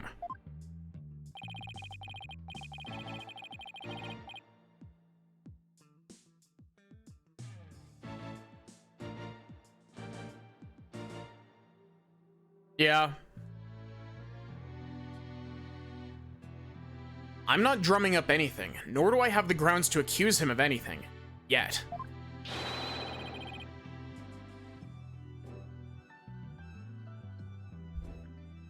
All I know is that Mr. Nickety is the only one who knows the truth. And I think he's still hiding something. Something we don't know about yet. No grounds yet, is it? Well, Mr. Edgeworth, does the prosecution consent to calling the witness to the stand?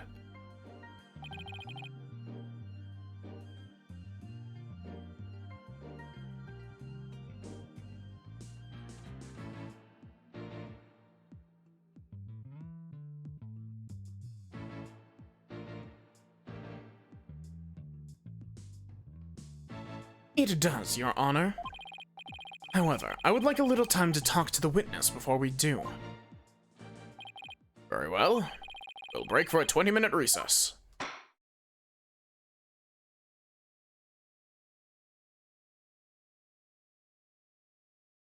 Really?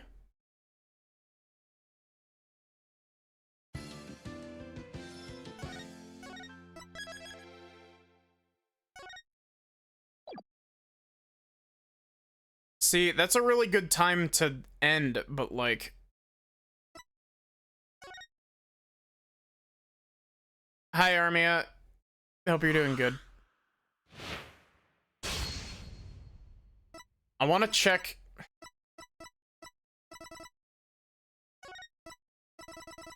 Where are we at? We're here. So we've got, like, 5 pieces.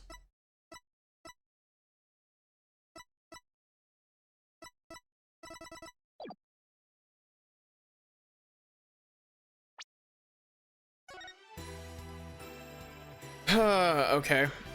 I guess we will be finishing this case tomorrow. I thought we'd be finishing it today. I guess we'll try to finish this case tomorrow, and then if we finish it, we will swap over to Xenoblade X, depending on how much time we have. Or we'll, you know, do some Celeste or something. Otherwise, give me just a sec, and we'll find someone to raid.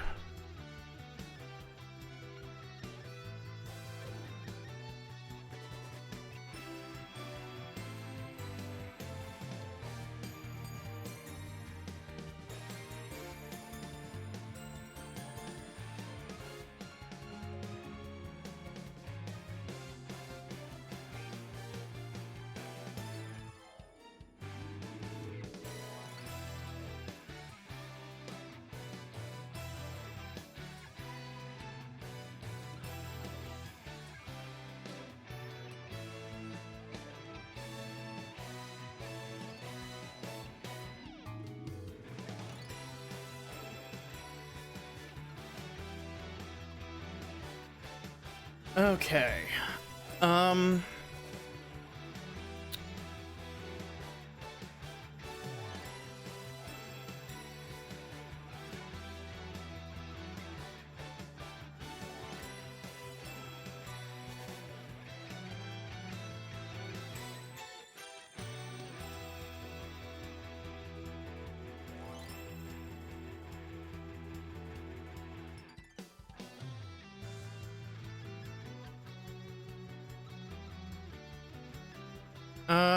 Let's go poke the owl.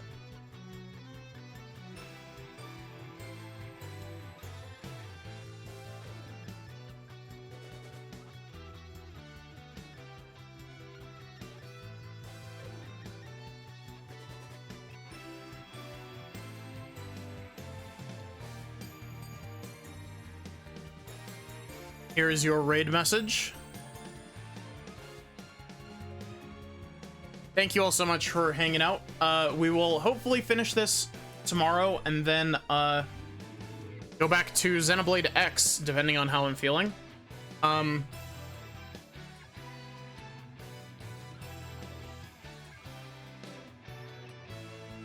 to think of what else. I think that's about it, actually. But yeah. I hope to see you here.